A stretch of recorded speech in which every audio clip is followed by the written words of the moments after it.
Welcome to Awake Radio and Shazizz Radio. Yep, you heard it right, or read it right, for Granada's last workshop. Well, maybe, probably, we shall see. Gonna do the time first. It's 11th of 11th, 2013, and I'm aware that I haven't really been to the mic in about 5 weeks, and many of you guys know that I really don't keep a good health. My breathing is the main problem here, guys. And basically I'm being unreliable to come to air. So I've decided that I'm no longer going to broadcast until the foreseeable future, at least, in the sense of Granada's workshop. I've just been asked to put my mic up, so hopefully that's at a reasonable level. Guys, we've had so much PC problems, so I'm just kind of taking a little bit of sort of nose around to make sure that everything's okay, and we've got everything to your satisfaction.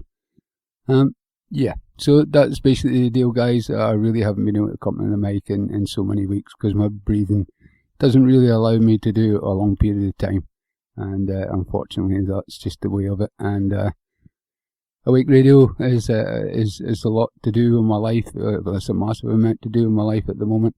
And really it's a thing that I don't really want to stop doing, but unfortunately breathing is an essential part of talking. So until my breathing either gets better or I can kind of figure some way around it, then I shall maybe bring something to air. What I will go into details in the show, there is going to be a National Health Federation show on Friday, and it's an hour-long show. And I feel that I could probably manage to do that without really having any difficulties. So you will be hearing me, guys, but you just won't really be hearing me from Granada's workshop. You'll be hearing me from a National Health Federation point of view more than anything, which we'll go into. There's lots and lots of basically new information, new stuff happening, and I'm sure you guys are aware that there's a new site on the go. For you guys that aren't, if somebody would kindly post a link into the chat, put other listeners onto this Awake sister site. And I say sister site, guys, for a reason. The reason is that, as many of you will know, they haven't been able to update the UK site, the main Awake site, for many a month. And I've been trying to sort of get things done in that area. Unfortunately, Dave, who basically has designed the site and built the site, essentially hasn't really had internet access, and I really haven't had the skills to do anything in that area. So the idea is that we've started the sister site, so that you realise it's not a breakaway. It's purely a case of just doing the best job we can. And talking about jobs, James Swagger, big pat in the back for James Swagger. I started building the site, and James come along and helped me, and he's done a fantastic job, and I really appreciate what he's done. And it's really just kind of shows you what Awake's all about, guys. Awake's really got a good atmosphere. We all help each other, and James is is basically showing that good attitude that runs all the way through Awake Radio. I really am aware that that Awake has kind of struggled in some sort of territories over the last few months, and hopefully we should really sort of pull ourselves out of that, and we should start going a little bit further. But don't give up on the old site, guys. It's as simple as this. That whenever Dave can get to that site, we will update it. We'll have it all going good, and what we'll do, we can maybe concentrate on UK type issues on the original site. And as you'll notice on the Awake Radio US, well, US of A, and that will be the American site, and we can not concentrate, but mainly USA issues, and then we can tie both the sites in with the same radio, and I really think it'll give us a little bit more coverage, and it will certainly give a little bit of an extra sort of I forgot the word, guys. excuse me, it'll give us an extra string to our bow, I suppose. I'm going to stop for a quick tune break, guys, and I may well do this for, quite frequently. But there is a lot of news, and I'll come back to you. I'll play a tune and then back to you. This is a nice short one. Next one up is Zed's Dead, Rude Boy. We're back, folks. A bit loud. I turned it up to try and give a little bit of sort of a boost for you guys. If you do have problems hearing me, just put in the chat, and I'll either come closer to the mic or do something. Okay, Joe, yeah, thanks very much for putting that in the chat, my friend. You've been a long-standing guy in the chat, and I really appreciate and thankful you being here. Like a lot of you guys, and there's anons there that normally would put their names up, but they're always there, and I know they're always there. You've really been the diehards of Awake, and you kept the Awake going in the early time, and you're still there. And we don't expect everybody to live on the site, guys. The idea is to have a look around and, find out all the information you possibly can and discern it for yourself and make your own mind up.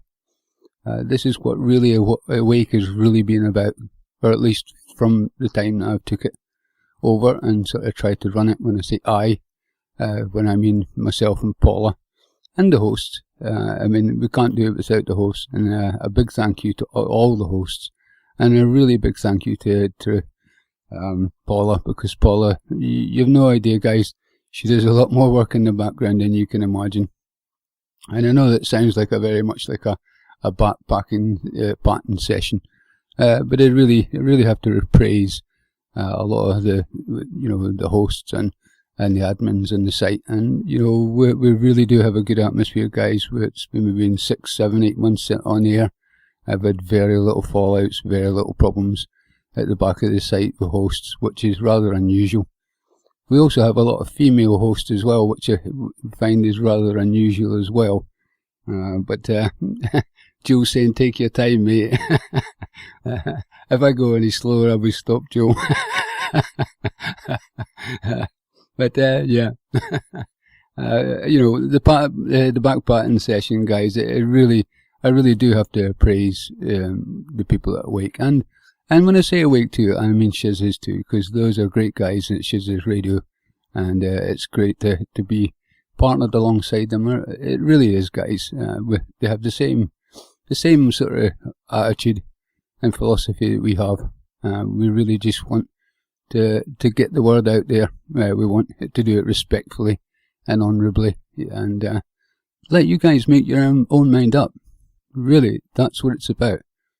We can give you a variety of stuff to listen to, and really just you make your mind up.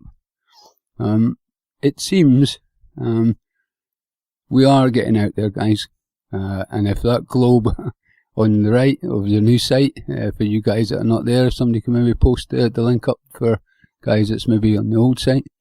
If that globe is true, which I suspect it's a little bit true, it's a little bit close. I think we're getting out to places where we didn't really think we were getting to. We're also getting out through Shazizz Radio too, guys. Shazizz has a big coverage, many more people than you might imagine. I really do think we are making a little bit of a dent in this new world order. Pardon me, guys. I really do. We may not be fantastically big, but we can grow. And I really expect Awake Radio and Shazizz Radio to grow. And we can grow if we start working together. And really, that's how I see it. This is how I see Awake Radio. I'm just the guardian of Awake Radio. You guys are really the mainstay of it, the guys that listen, and the guys that go on air and produce the programmes week in, week out. And I also understand that these are ordinary people who have lives to lead. Sometimes they miss shows, sometimes they have technical troubles, sometimes it's just a case of, it's not going to happen. But we really do try. And we really are going to try in the next wee while is try and get most of the hosts sound a little bit better. Try and get Awake Radio a little bit more organised in the sense that we can do a little bit more of a professional job. I kind of like the natural feel, dogs barking in the background and things like that. I'm quite happy with that because it's natural. It's real life, and that's what we are. We are real life people. All those hosts are real life people who just really feel that they're doing the right thing. They're getting the word out there as much as they possibly can. And I'm going to put it out to you guys. If you really feel that you can help contribute in any way, Joe before had offered his help. I haven't managed to take him up on that offer just as yet. But I really do feel that Awake is going somewhere a little. And Shazizz Radio, I keep saying just Awake, but it's just the same. Shazizz Radio is exactly the same as Awake. We're all doing trying to do the right thing and try and get it out there. And excuse me, guys. Okay, and talking about Awake, and I know it's not much of a show. I really was going to try and do news and things like that, and then try and give you my kind of take on things. But I really don't think I'm going to have the breathing tonight to do that. So I'll probably maybe do a podcast where I can break it up into pieces and and stick it onto the Awake site as far as a podcast, or the YouTube as a podcast, and play it on the radio maybe when sorry guys, the chat is really distracting. Yeah, I can maybe play it when maybe the host has missed a slot or can't make it or something like that, and I think I'll probably do a little bit better of a job. Hi Mark, it's good to see you in the chat. The amount of problems that we've had at Awake over the last period of time, and I'm going to go through a little bit of them. You would have no idea. You really have no idea. As far as hosts being on air, I host for a few hosts. Host for a few hosts, I suppose. And so does Paula, and it is amazing how much problems we have. You've either got bad lines or, getting cut off or so on. I mean, Reality Bites in the last few weeks has just had something terrible. It's been absolutely terrible for them. And it doesn't make it look very professional that things are happening like that. But guys, I think really when we've got something to say and it's really not really wanting it to be heard, they will play around with us. It's as simple as that. The last time I hosted for Neil at Reality Bites, 3 times I called his guest. 3 times Neil asked a question, and as soon as the guest went to talk, the line cut dead. It's crazy, guys. As soon as the guy went to talk, and this is what we have to combat against. And we understand that the listeners are going to be aware that we're not going to be producing top-line radio. But if you can understand a little bit that that's the kind of problems we go through, trying to bring radio to you. And we can only do our best, guys, but if they keep messing around with us, like the Skype and so on, there's not a lot we can do. But we're certainly going to try other options. We haven't given up. We've had problems with the broadcasters, the SAM software that we had, so we're looking into getting different software, see if that improves it. We're also looking to try and change. Irate Sarah saying I've had that every time a high-profile guest comes on. Yeah, that's so common. So we're also going to try and use Uvu, which is like a Skype alternative, which we've tested out, and it seems to be a much better deal. So we can possibly enhance the quality of our broadcasts. We're using Uvu, and I realise this is probably isn't very good radio for you guys, but I'm just coming on here and trying to keep you informed to what we're trying to do with the site. And we have no compunctions to think that we are professional, but we're doing the best job we possibly can. And I'm gonna leave this open to you guys to decide whether something's happening or whether it's just my paranoia. over the period of the last week or so, I've had 2 PCs go down on me. The first PC that we used when I started broadcasting was a dinosaur, as I call it, a Wake PC, and it pretty much run 24/7. Never gave us any bother. And as the more that we broadcast and the more we got out there, we got little problems with it. But I decided to retire it and basically get another computer so that we had more reliable, a newer computer, let's say, and we could use the dinosaur as a backup. The long and the short of this is I bought a brand new hard drive, month-old, terabyte, because that was the problem with the old PC that I had. Stuck it in, and it basically gave us no end of problems, shutting down, stalling, freezing, you name it. Eventually it died.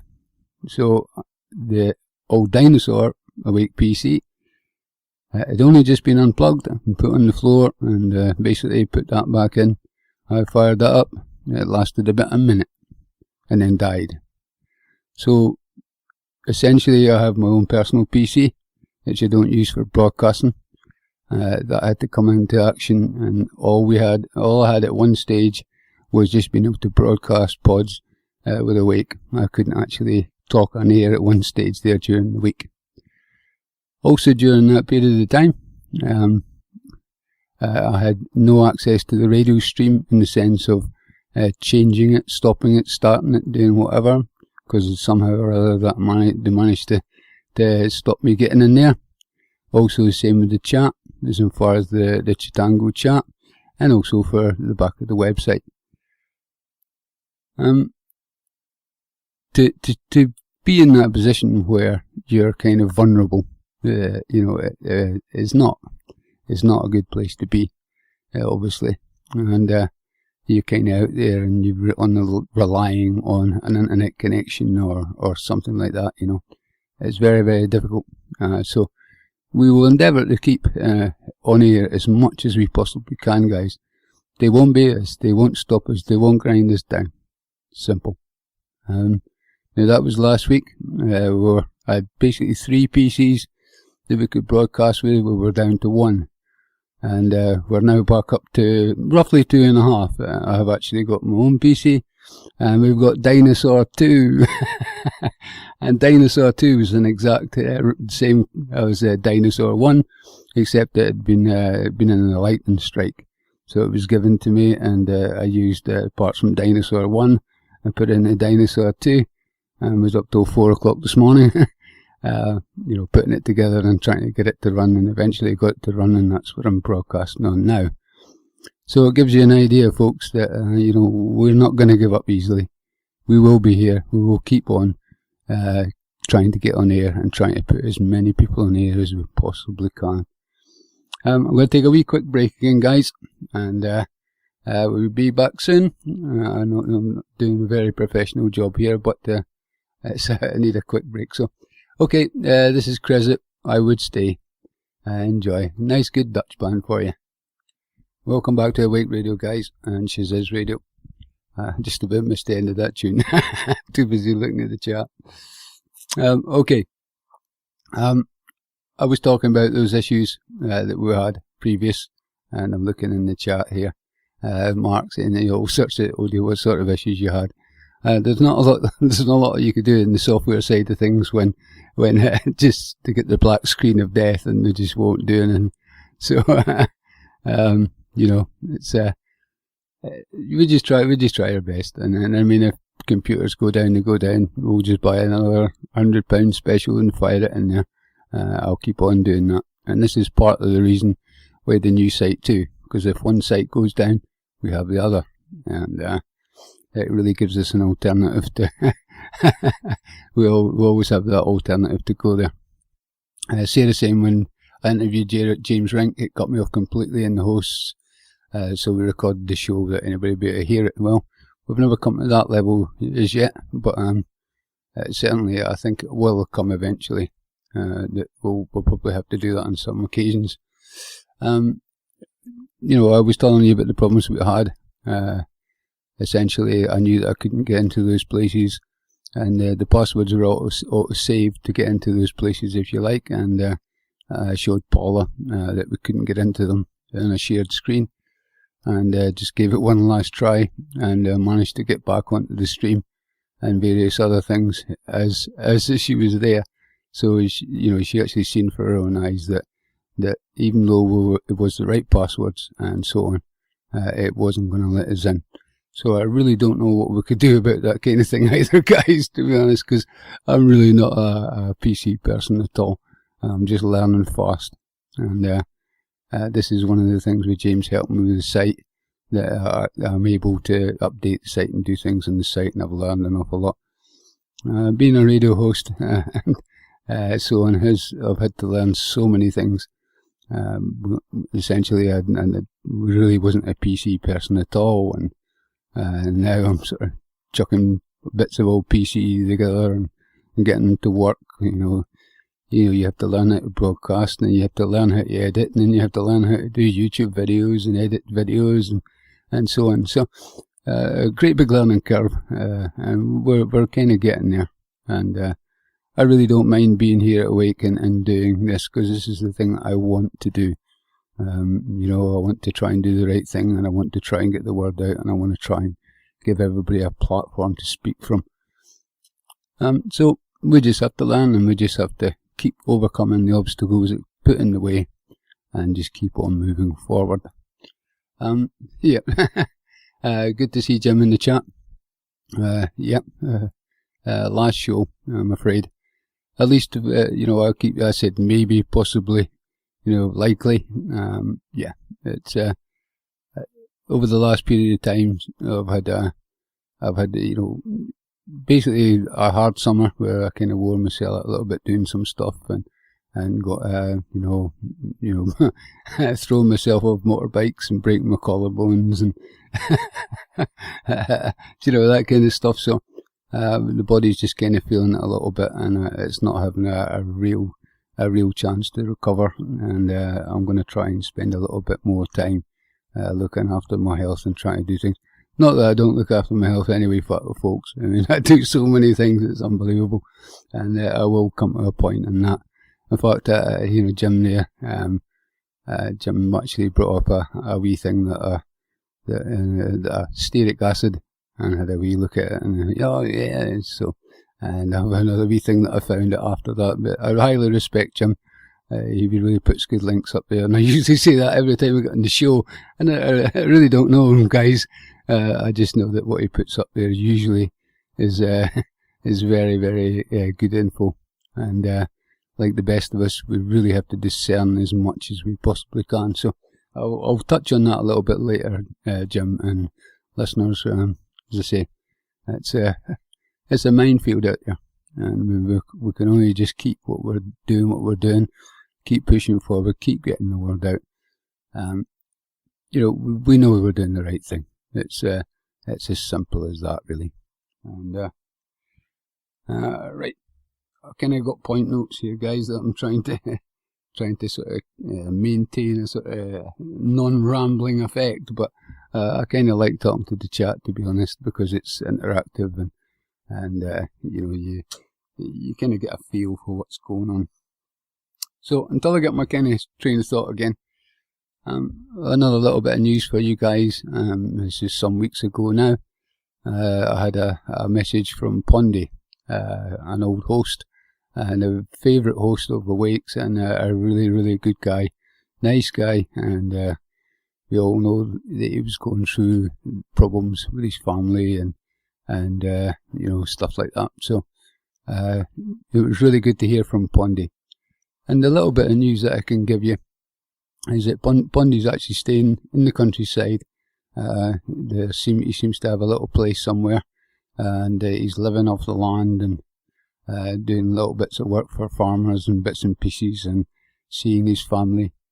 And looks like he's happy and comfortable what he's doing, and I really think that's probably Pondy's first love, is getting out into nature and water and so on, as you guys would know him.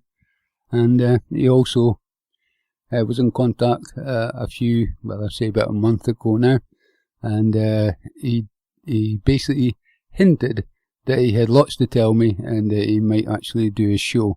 So, what I would do was I would maybe try and host Bondi on that occasion, or maybe get a few of us in if Bondi would like to share any of his life experiences and what he would like to do. So, yeah, it's good to hear things with Bondi being on the up. He really was going through the mill. So, as I say, any more news I have of Bondi, we'll try and keep you posted. Certainly now that the site, I can update the site and add things to the site. I can put news things up. So, it really is just getting built at the moment, guys. So, bear with us. But if you have any problems in the site or something's not working, let us know. We can fix it if we know it's not working. If we don't know that it's not working, then it will just get left. But we should be able to update things, put news items in the site, fresh videos, and the pods will be getting uploaded to the site. We'll be doing YouTube videos, and once again, as I say, it's basically the hosts that make Awake here, guys, and obviously the listeners that are listening to them, and we really have got some good guys here that are really pushing forward. As I've said to you, Reality Bites, who is sovereign independent, and try to remember the name of the other thing. I'm trying to look at a quick link. Community Press Group. This is basically what he's at now, and it's essentially, if any, like say you guys want to be a journalist, you will get press passes and so on, and not taught, but showed the way to do it, and if you want to just write articles, they would help you and publish your articles and things like that. So, those links will all be going up on the site as soon as we get to them. Obviously, James is a very busy man anyway, and for me, I'll be trying to do as much on the site as we possibly can, updating it and so on. So, but it's going to be very interesting in the next few while, I believe. We really do seem to be, getting the message out there. We have one or two new hosts in the pipeline. I was reluctant before to be able to go and find more hosts, and the reason being was that I couldn't actually put anybody on the schedule, and I think it's pretty demoralising for people to come and do a show and not get advertised on the site. It really, all the hosts were very, very patient, and I appreciate that. And this is why I was reluctant to get more hosts or newer hosts. So I will now be actively looking to fill those gaps as much as I possibly can. And if we can simulcast with other radio shows or whoever, that'll be basically to be seen. Once again, folks, I'm going to have to take another quick wee break, but I'll be just one tune and back again, and as soon as I get to my broadcaster, which is behaving impeccably now that I've got back on XP and the old dinosaur PC, I think that might be the way to go for a week. I think maybe the PC's too old for them to hack it, I don't know. Maybe the valves are just kind of beating the new systems. So, okay, next tune. Oh, it's not a tune, it's a little pod. Grocery Store Wars. It's quite an amusing wee look at GMOs and stuff, So, enjoy, folks. Be back soon. We're back, live again, guys, on Awake Radio and Shazizz Radio. And I'll just give a mention to No Borders Radio and We World Radio and MSI Radio and Critical Mass Radio and all the other guys there. Critical Mass Radio is at Dark City Radio. Probably there's a few more. There's a UK column. Listen to them all, guys, and keep an open mind. Be very discerning of what you hear, and just come back to Awake whenever you know there's a good host on here. We'll always welcome you, and it doesn't matter if you're on another site or regular on another site, it doesn't matter. It's very important that we work together in this. That's really the common bond between it all, I think, folks, is we really must work together and use don't use our differences to argue. Use our differences to explore the avenues that are there, and have a look at alternatives to what your viewpoints are. It doesn't mean to say you have to change them, but just have a listen to them. And certainly, for me, it's a case of keeping an open mind. I can't be in this radio and just put one viewpoint out. Maybe it's the Jews, or maybe it's the Freemasons, or it's the bankers. I really have to try and put out there all the information I can, as long as I know that it's not disinformation. You know, I didn't really say that properly, but you know what I mean. As long as I don't knowingly put out disinformation, you know, I try and put as much out there, varied and varied, for you to discern for yourself. And this is all important. I really do think it's all important. And I'm just going to go back to the chat here. You know, they're talking about XP and computers crashing and having problems. So sadly, our Windows systems have backdoor built into them. Yeah, it's well, I'll give you an idea that, you know, how can you protect against this after what I've all said and done earlier on. You know, is it that we're getting messed around with, or is it just paranoid? You know, I broadcast you know, some shows for different guys. We also broadcast to PSN radio in Florida, Public Service Network in Florida, with James Swagger's show. Essentially, I was down to my own PC that I'd never broadcast before. Never gave any trouble, didn't crash, didn't freeze, apart from maybe when I got it a few times. But you know, it had basically become very consistent in its behaviour. And then I started broadcasting with it. So I did the James Swagger show 3 times within one show, 2 hours duration. The system crashed, black screen, and rebooted back up again itself. And each time it deleted the encoders on the SAM player. And for you that are not radio minded, the encoders are the things that we need to broadcast with to the different servers, if you like, and get our information out there. So each time I had to go in there and put 3 encoders or 2 encoders, and it kept the awake one and deleted the other 2. And essentially that's what I had to do 3 times in the trot. Fortunately, we only lost about 5 minutes of airtime because there was a couple of tunes at the end, and we could manage to squeeze it in. So there was basically about 5 minutes worth of audio was missing in that time. But I tell you what, guys, it is really freaky, you know, because you come across new problems, and you know, what can you do about that? You know, you're using it, it crashes, it goes black screen, and then when you go back to use it, the things that you use aren't there. But yeah, so I will keep on. I really will keep on. They're not going to beat me, and I shall just keep putting computers in there. They want to blow them up, I'll put another one in there. They blow it up, I'll put another one in there, and I won't stop. And that is the determination from me.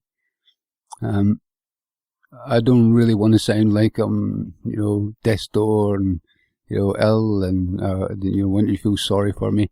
It's you know, it's not a case of that. I'm doing what I want to do. I'm lucky. Many people don't get to do what they want to do. So for me, it's not a chore. For me, it's not a case of poor me. You know, all the hassle and all the suffering, and all the stress. That's not what it's about. What about it is, for me, is bringing that fight to them, and keep putting our viewpoints forward, and doing as much as we possibly can to affect some change, and affect people in a way that they're awakened and they can discern from themselves.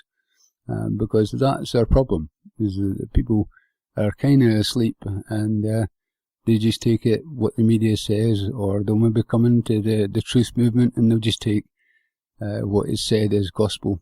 And you really need to check out what's being said, guys, and not just take one person's word for it. You want to research it and have a look around, because the best of us, and even myself, I know that I've said things in the past on the radio and then later on discovered that they're not true. So I urge you all to be really discerning and don't trust everything you hear.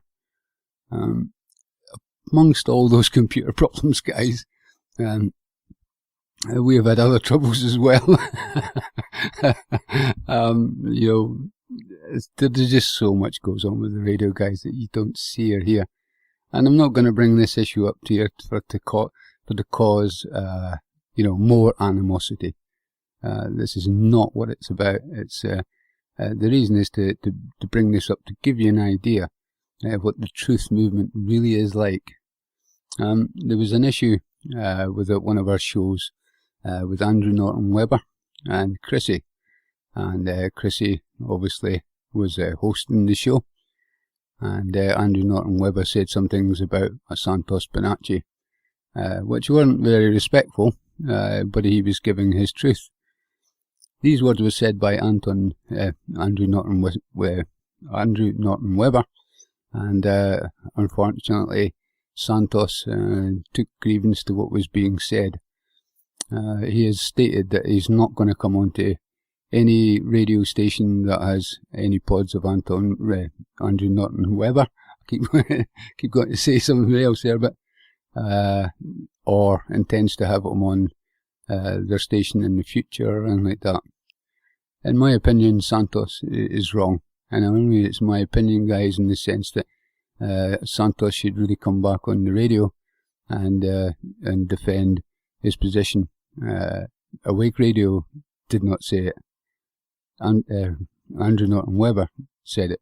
He should defend his words, and I really don't think not coming and doing anything on Awake Radio or censoring any radio safe station that has anything to do with them. I know it's not nice to be attacked, and but I don't think the answer is censoring radio stations because they're trying to put a word out. It's up to Andrew Norton Webber to defend his words, and it's really up to Santos to basically prove the man wrong. And I know it's not easy, and it's the way in the truth movement. There's a lot of people getting attacked, but it's certainly, nobody's going to censor Awake. Nobody. We have 3 rules at Awake, and not even rules. We ask the hosts to be honourable, we ask the hosts to be respectful, and we ask them to keep the swearing to an absolute minimum. And that issue may well become no swearing whatsoever, because it is becoming very problematic. But, to censor us, for any reason, is not on. And I bring the issue up of censorship as well, because there was another lady, I'll not mention her name, that we got communication from, saying she was threatening legal action against Awake Radio if we didn't withdraw the pause and so on. And, contacted the lady and asked her to contact me on Skype. She said that she sent a request, and I've never heard anything since. There's no request been there whatsoever. I'm quite happy to talk to anybody about what's going on Awake Radio and defend Awake Radio as long as it is just and right. And this lady wants to censor Awake Radio and threatening legal action and so on. Well, bring it on. That's all I can say.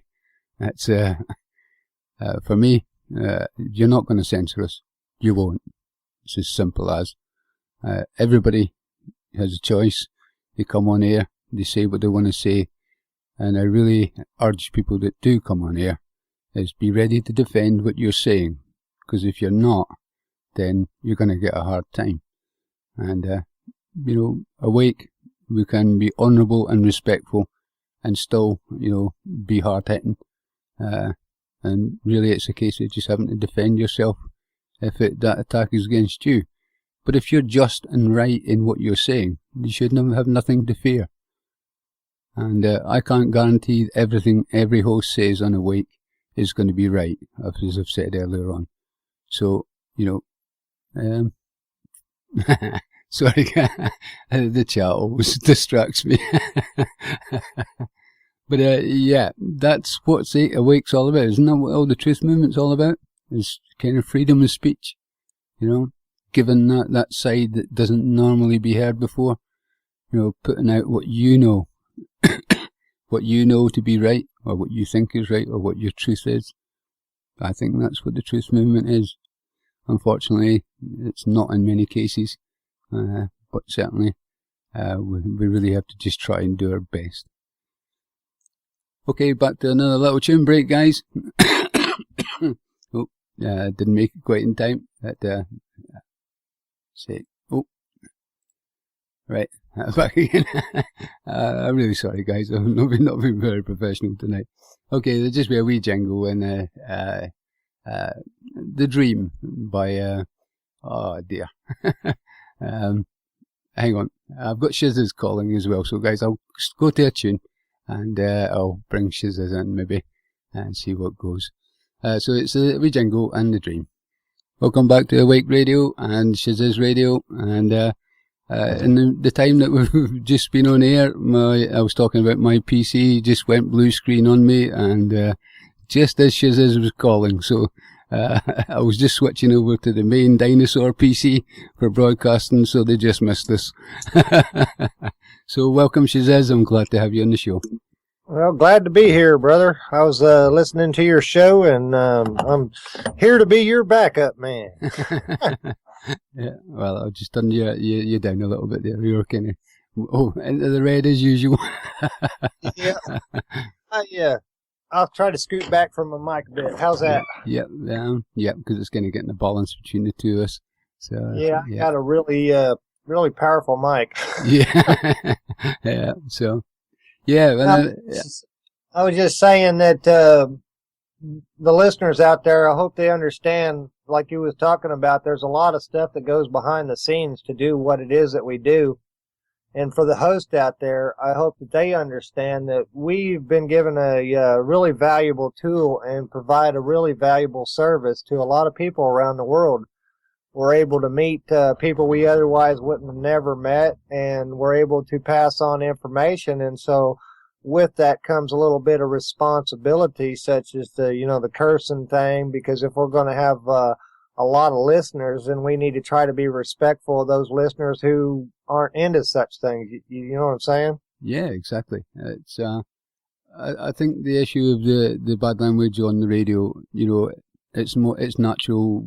Everybody swears. I mean, I'm a Scotsman. I was born swearing, You You ever heard the old phrase "cussing like a sailor"? I went through that stage. Yeah. But certainly, I think if we want to try and get our word out, people that are offended by the bad language, are going to get turned off, and the people that obviously don't care, that's fine. But also, the people that don't care can also listen to it without the bad language.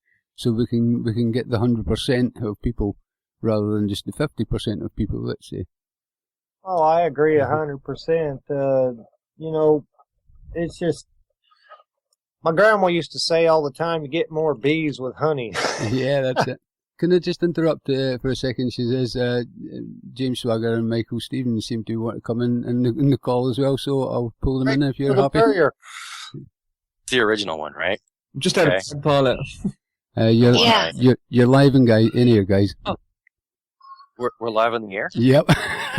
Oh. You just. Hey, it's funny. Let's hang up. Call me back. Okay. If you want me to drag you into the call, I can drag you back in if you like. I don't think they really wanted in that call, shazizz. So, are you there, shazizz?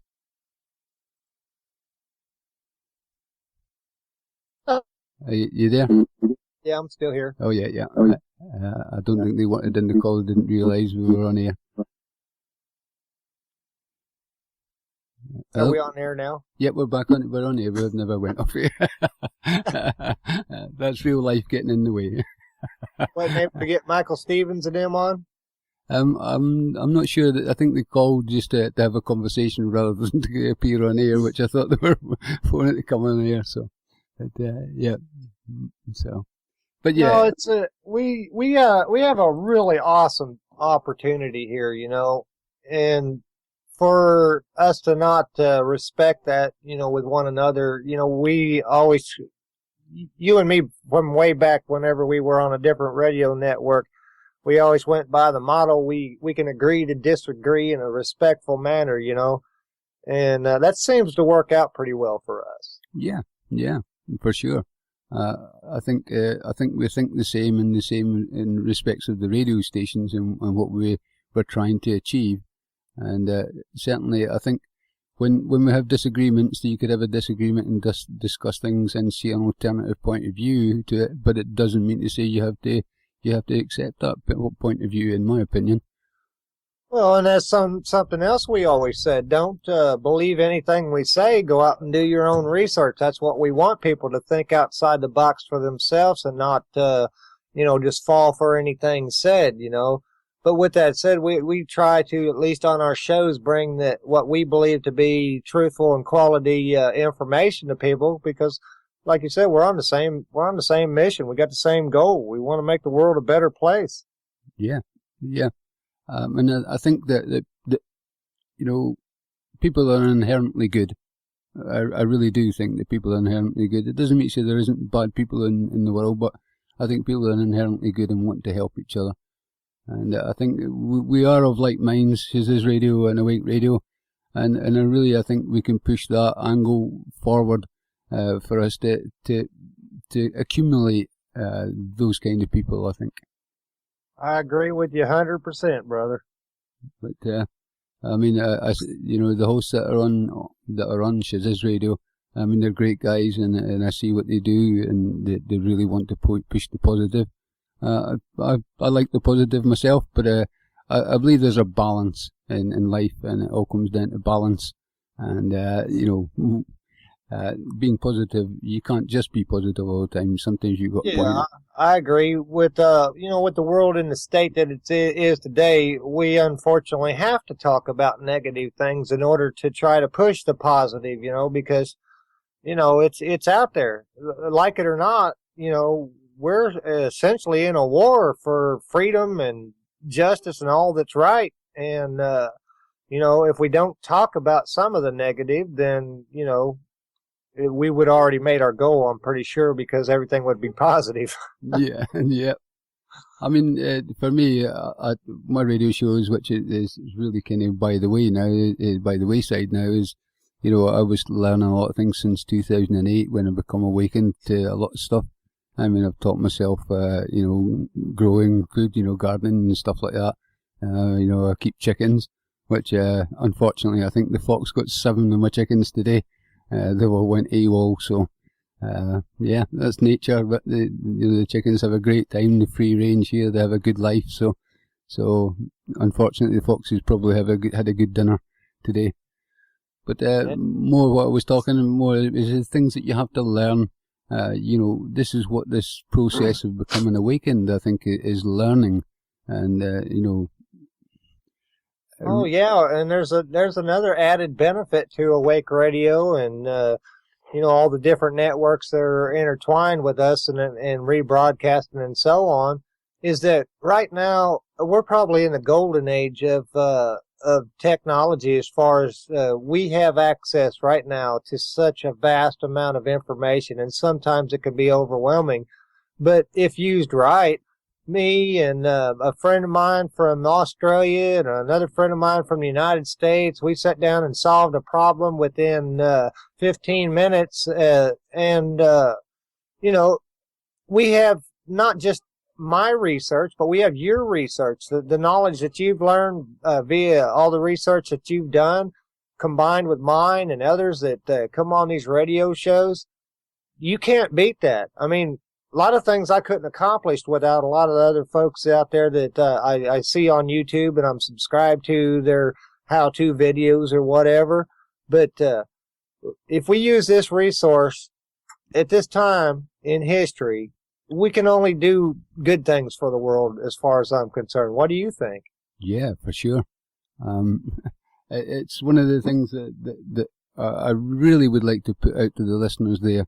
And I was kind of going to give them a little bit of a guilt trip as far as my condition and so on. And just trying to use it for a good effect. But I could barely, as you know, shazizz, I could barely walk 30 feet without stopping for a rest.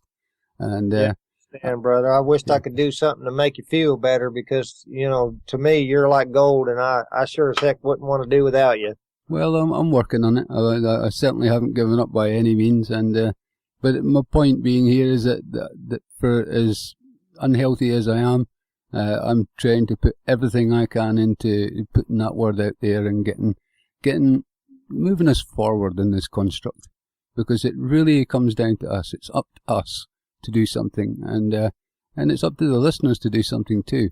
Yeah, I was just getting ready to say that. With that said, that the listeners could really seriously help this movement a lot by just sharing on their social networks, telling other people of like minds, hey, come over here and check this out. These guys are got some good information and trying to do something right for the world, for, a change. Everybody else out there is just going crazy. You got some networks out there that are, I don't know, they just seem to want to scare the you-know-what out of everybody and make them think doomsday's right around the corner. Well, we're not about doomsday. We're about trying to keep our eyes peeled in case doomsday does show up. But on the bright side of it all, throw some positive pebbles in the pond that whatever time we do have left in this world, we can do something good.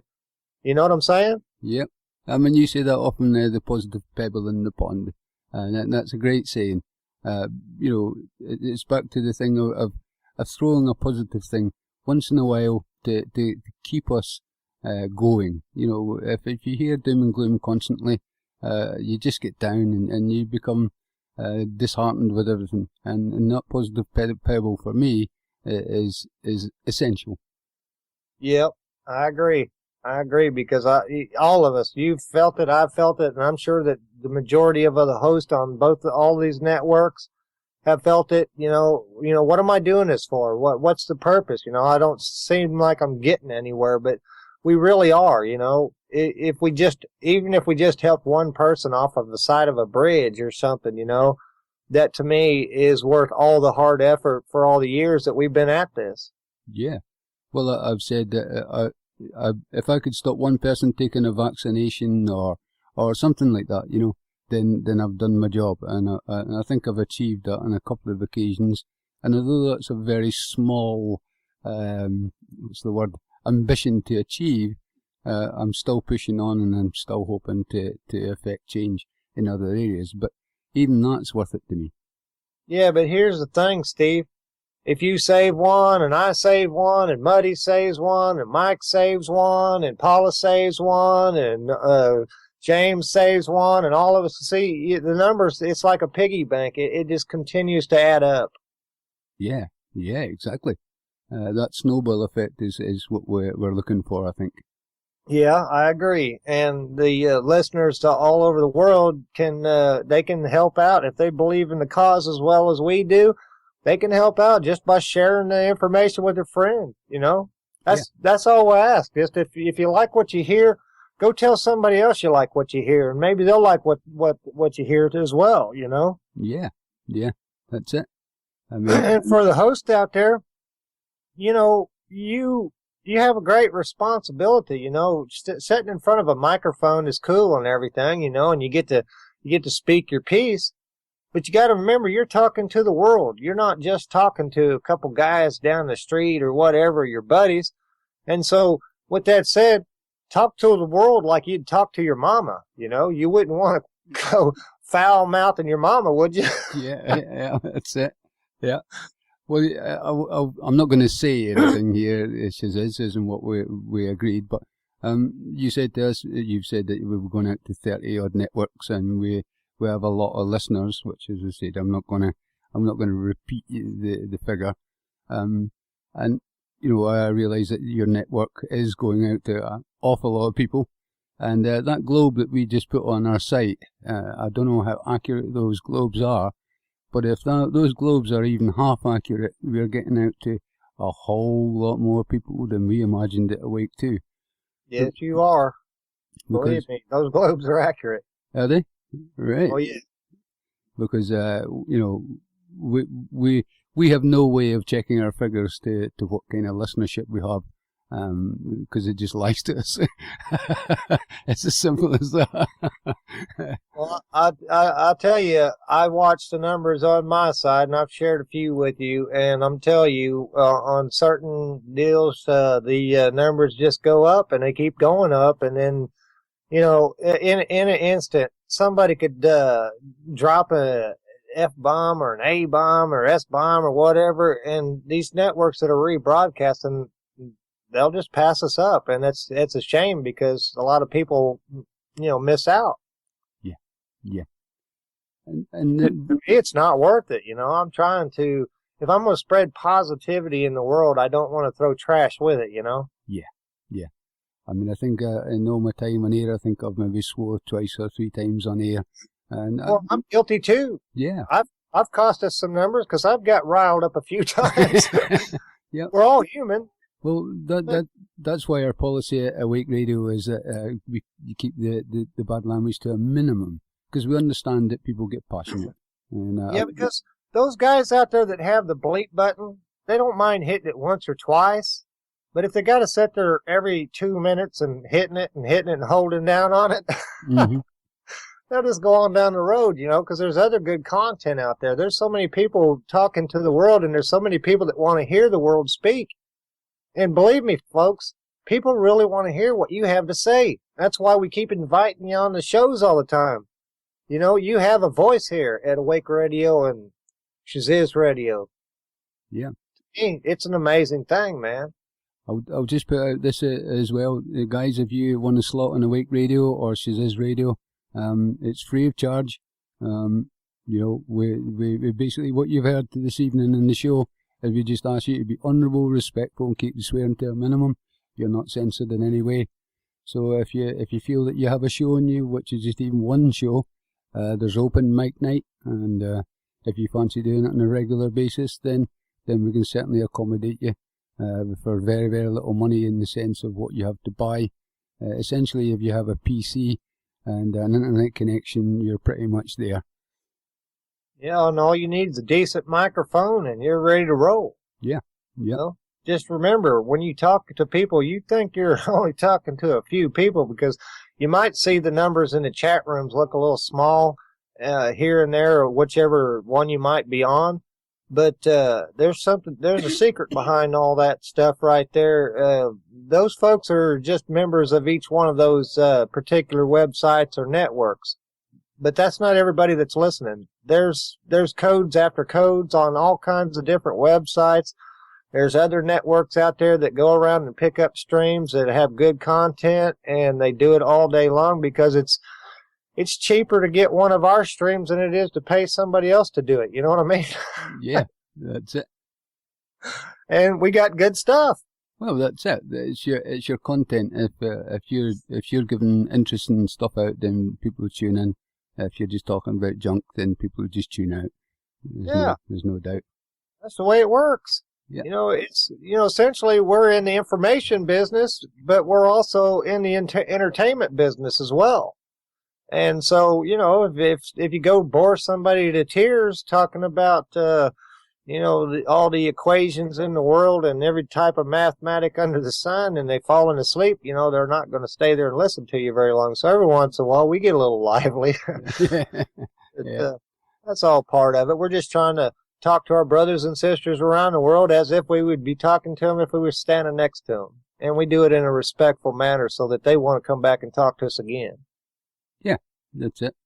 This is why, I was saying that anybody wants to come on air, be my guest. You just make sure that what you're saying is what you truly believe and defend it. Yeah, we're not gonna attack you because we don't believe what you say. We'll put our point across too in a respectful manner, but it's about whatever information's out there. It's up to the individual to sort through it, and do some research. Don't never trust nothing that somebody just says right off the hat. Otherwise you're going to be hiding up in some doomsday bunker with all the guns and ammunition you could use for 1,000 years, and and it may not happen, and you're going to miss out on life, and you're going to miss out on your children and the good things. If you actually go out there and look around in the world, there's a lot of beauty out there, and we aren't the ones that want to fearmonger you into not living your life. But what we do want you to do is to keep your eyes open and your mind wide open, so that you don't fall for stupid stuff. Am I wrong? No, you're exactly right. Yep. It's how can I say this? Because the chat, I don't know what use it is, but the chat kind of throws me. Bogface just put up, maybe Pete Santelli looking for a spot.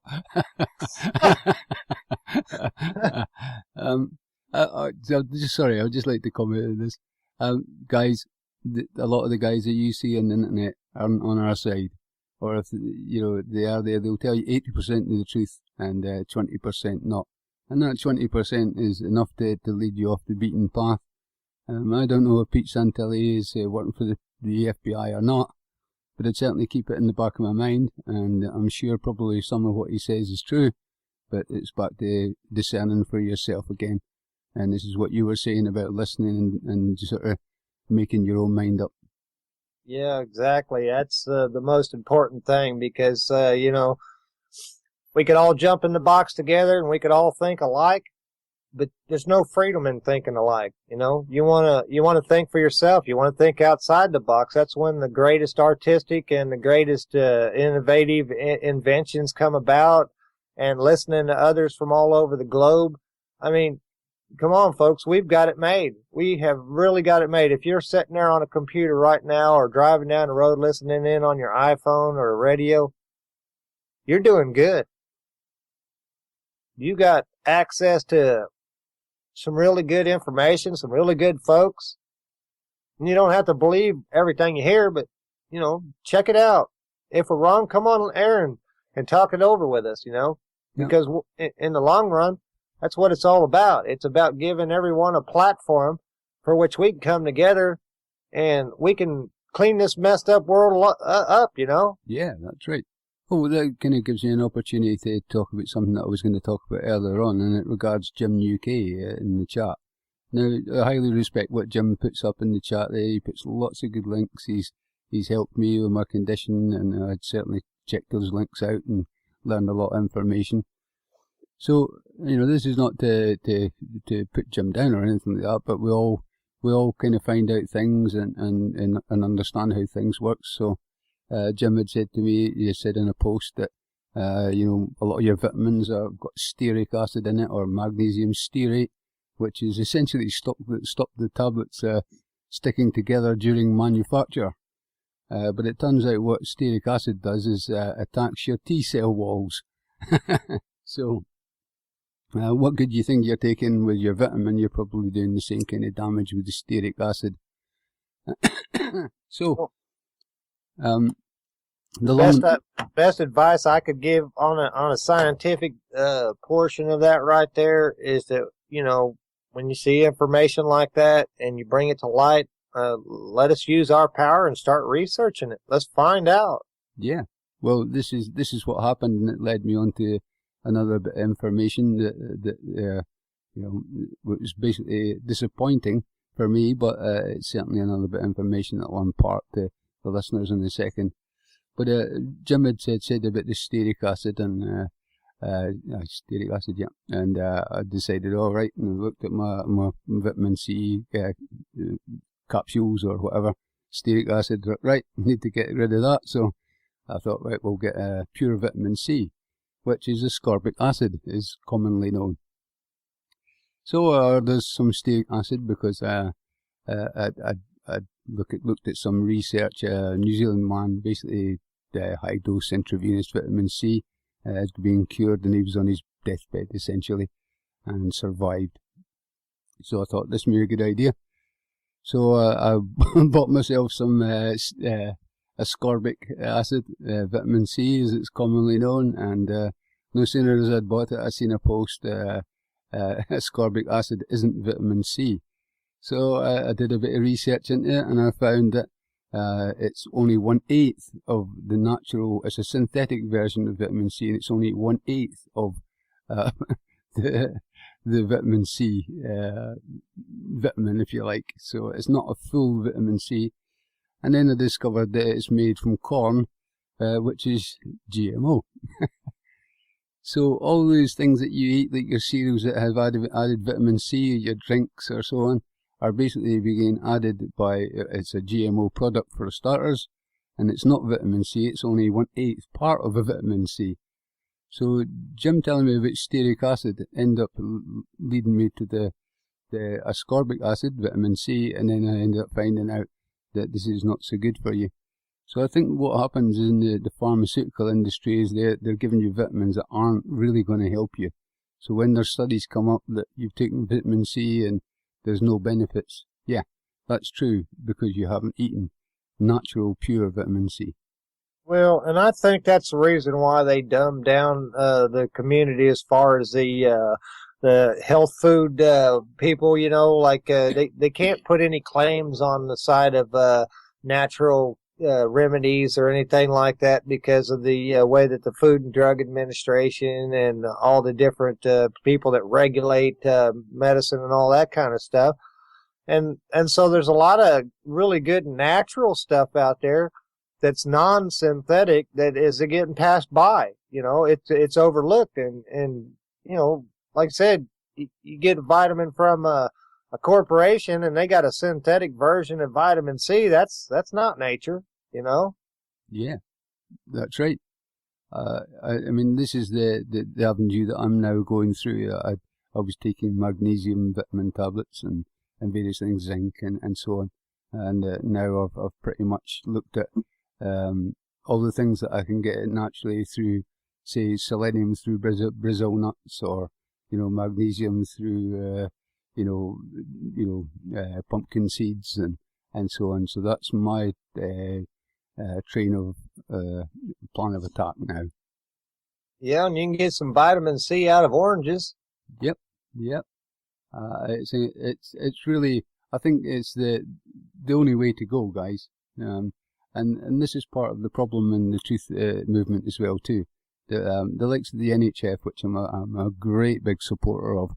They're going to Codex to try and raise the levels, the vitamin levels, because Codex is trying to reduce them.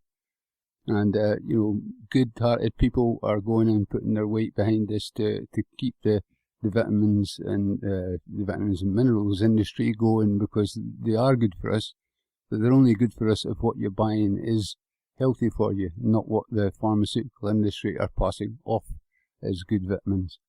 Yeah, and if anybody wonders what kind of motivation that they would have to reduce, natural vitamin C in your vitamins, well, you got to eat more vitamins if the level's a lot lower, so you can sell more vitamins. It works with any product that you want to talk about out there. You can't sell medicine if there ain't nobody sick. You know what I'm saying? Yep. So it's a money thing, folks. It's not some sort of conspiracy, theory or whatever. It's reality. Corporations out there aren't going to sell you the miracle cure, because if they do, then they're out of business. Exactly. Plain and simple. Exactly. I mean, I don't know about you, shazizz, but I've used a lot of homeopathic remedies. For instance, one of my favourite is colloidal silver. You can make it for pennies. It's great for toothache. I've used it to good effect on many occasions. It's used when you go to the burns units, at your hospital on your skin. It's used for newborn babies that have conjunctivitis, and they use the colloidal silver, and it stops them going blind at birth. So there is homeopathic remedies out there that if you research, you'll find out they'll do you a great deal of good. Well, I don't know how it is over there where you're at, but here in the United States, diabetes is off the scale. And I did a little bit of research a while back, and something as simple as a teaspoon of cinnamon every day, just regular cinnamon, can actually help regulate your blood sugars and keep you from going into insulin shock or whatever, Yeah. So there's all kinds of alternative medicines out there.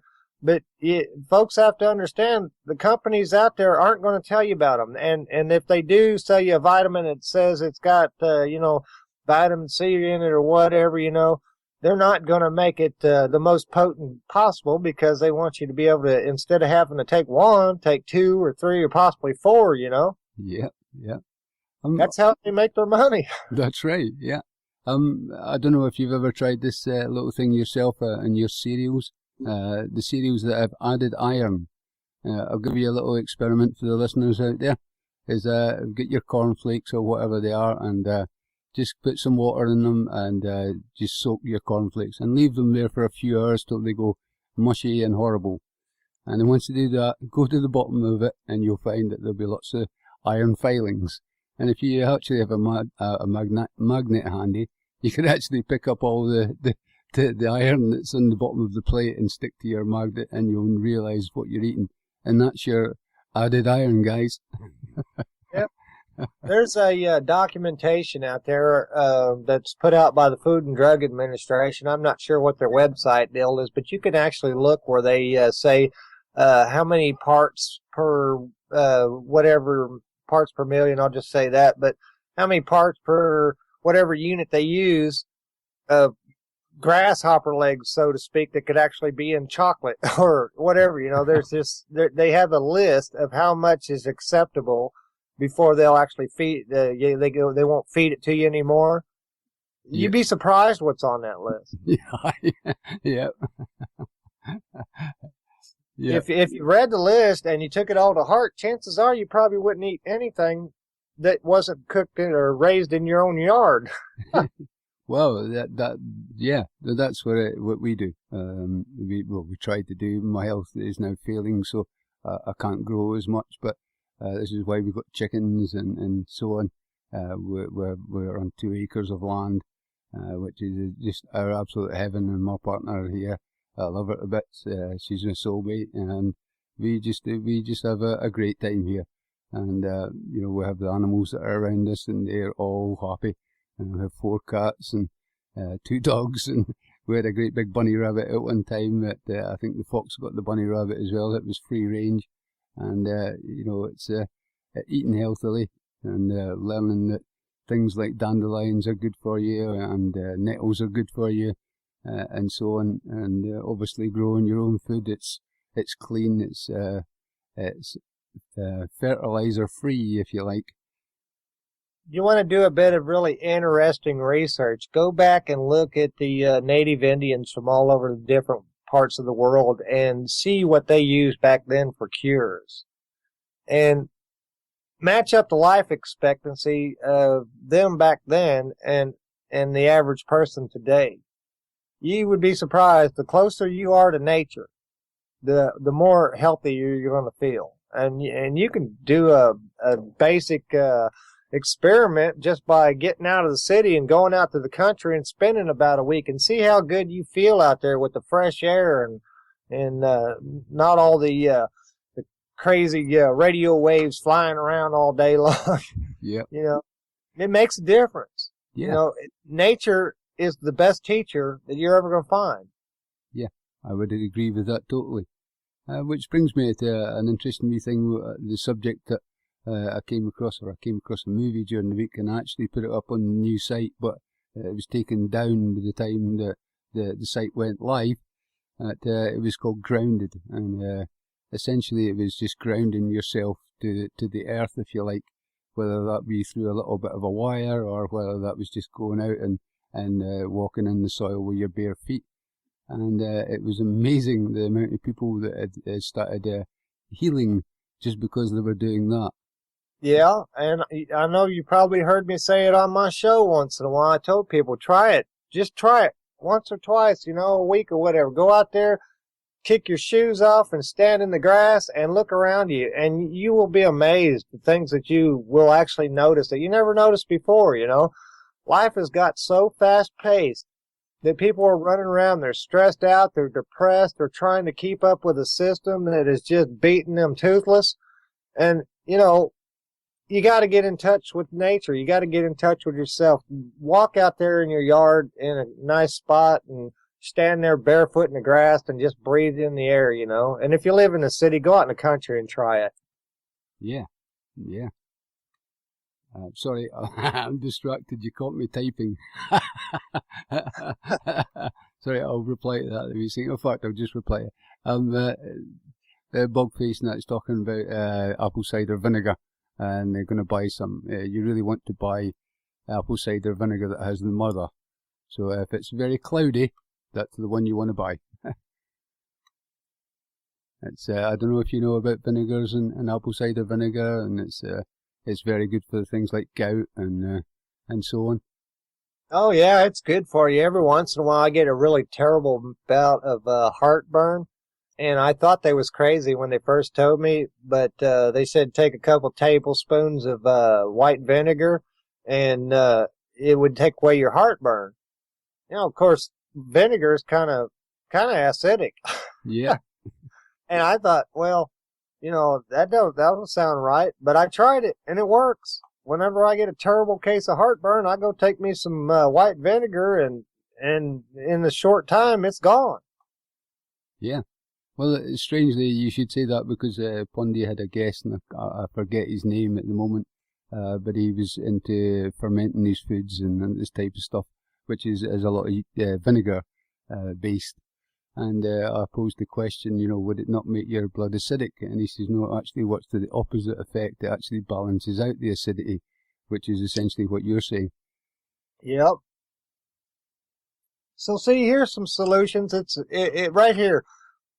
What we've been talking about just in the last 15 minutes or so, these are real solutions that people can really try for themselves, you know. Don't believe it, try it. You know, that's all we can say. And if you have any difference of opinion, come on live and talk to us about it. Tell us what your experience was. Yeah. Well, this is the idea of the open mic night, that if you maybe have some information that's maybe your specialised field, that you can come on and just fire away for an hour. We'll basically provide everything that you need. Just a matter of, if you have a Skype connection, they can go on and give their hour's worth of their expertise. They don't have to do a regular show. So, you know, for me, I would really encourage anybody out there that has any knowledge, even if it's just for an hour, you know, get on the radio and impart your knowledge. You know what? I think I'm going to adopt onto Shazizz Radio your live mic deal. I like that idea. Well, we really haven't had too many offers lately of actually doing the live mic stuff, but I mean, we've kept it on there because we believe that it really has a place, but we haven't had too many takers, to be honest. Well, it's worth a try anyway, and if you hold on to it, you might end up with the next good radio host. That's it. There has been a couple of people that did do it, and then they did a couple of shows but fell away or whatever, but that's okay. It was worth the time and effort to do that. Well, see, you know, like I said, we've been given an amazing opportunity. We have access to the most vast amount of information, and not just information, researchers that have went in all different directions on all different subjects. And so their knowledge brought together with ours, you know, we can dig through it together and we can find the truth, and we can actually find solutions to problems. And I think that's what makes the mainstream media fear us so much, because, you know, if you're the only one telling the story, there's nobody else to essentially disagree with you, then yours is the only story. If you look on Shazizz Radio and go down to the radio host section, and you look on alternative radio stations, you're going to notice that we have not just Shazizz Radio, but we got Awake, and we got No Borders, and We Roar, and different other radio networks. Because what we want is, if you don't like what you're hearing on our radio station, to go listen to one of these others. If, you know, you get good information from them, that's great. You know, that's what it's all about. It's about trying to steer people, you know, away from the trash into something would be beneficial towards themselves or their family or whatever. I mean, you learn about alternative gardening. There's a good thing for a doomsday scenario. You got your own food. You know how to grow your own food. You learn about alternative medicines. We don't know if doomsday is going to happen tonight, tomorrow, or maybe never, you know. But what we do know that just like buying any type of insurance, if you have these bits of knowledge in your head or you save them on a computer or print them out on paper, you'll be better off prepared than the average Joe out there who's just wandering around in a mass chaos in their little bubble and trying to create their own little heaven. You know, you'll be ready if something happens. And that's what I want to see. I want to see everyone out there ready in case there is some sort of problem, you know, but we don't want to live our lives as if tomorrow's the end of the world. We want to live our lives and enjoy our lives so that we can enjoy our family and our children and our friends from around the globe. So we're not here to fearmonger nobody. We're not here to cut down your beliefs or your religions or your non-beliefs or whatever. We're just here because as a member of a world, we're all in the same boat together. We all have to live in this boat together. And so if I'm over here poking holes in the boat that we all got to live in, that's a problem. You know what I'm saying? Yeah. I mean, essentially what you're saying is that it starts with yourself. Change starts with yourself. And I think that if you can focus on yourself and learn as much as you can, and for me, becoming awake is, I'm probably happier now than ever it was in my life because I'm aware of what's going on and I can appreciate this earth that we're on now. And I really think change comes from within with yourself. And then I would say, and I'm not saying that these things aren't real, but forget about the aliens. You know, forget about all this, comets and things like that. You know, it's a lot of it's a distraction, and I'm not saying that it's not a part of this new world order or this construct. But what I'm saying to you is, deal with the things that you can affect. Deal with the things that much more closer to home that you may well be able to influence. I swear, Steve, you and I must be related. 'Cause I couldn't have said it any better. It's just there's so much in this world that is good, and there's, by nature, I agree with you. Everyone has the capability of being good, and you miss out on a lot of life, and you can't get yesterday back. But you can always make tomorrow a better one, you know? Yeah, for sure. It's for me, it's they attack the family, and they're trying to split the family up. And I've had a lot of criticism for saying this in the past, but I believe the family is the first stage of division, and it really is. Because I agree with you, and I'm prime example of that, because way back when I first started hearing about alternative media and I started hearing about conspiracy theories, and I got so deep involved in it. I mean, I went so deep down the rabbit hole, it was just crazy. I've become so paranoid, so freaked out, because I was thinking, all heck's getting ready to break loose. I got to get my family safe. I got to do this. I got to do that. And I didn't realize how deep I actually went into the abyss that is the matrix of life. And I was literally on the verge. I was freaking out. And I had printed out tons and tons of information, and I was trying to tell other people around me. I said, look, we got a problem. And, they're all looking at me like I'm nuts. And maybe rightly so, because maybe I was nuts. But that is what it all came down to after trying to figure out what's going on in this world. And what I did in the process of that was I missed out on a lot of time, a lot of good life that I could have shared with my family and my children. I missed out on it because of the paranoia. If I would have met somebody like yourself a while back, and you would have said what you said to me just a minute ago and to all the listeners, that would have saved me a whole lot of hassle, because I would have said, yeah, you know what, you're right. I'm over here freaking out for nothing. I can't stop these guys from trying to take over the world, but what I can do is do something constructive and try to point out to other people, look over there to the right. If they see it with their own eyes, then what they do with that information is up to them. You see where I'm coming from? Yeah, for sure. Yeah. When I was saying about the family being the first part of division, It's a case of, you said earlier, oh, we must be related. Well, we are. We're all one kind on this planet, the humans, if you like, if you want to call it that way.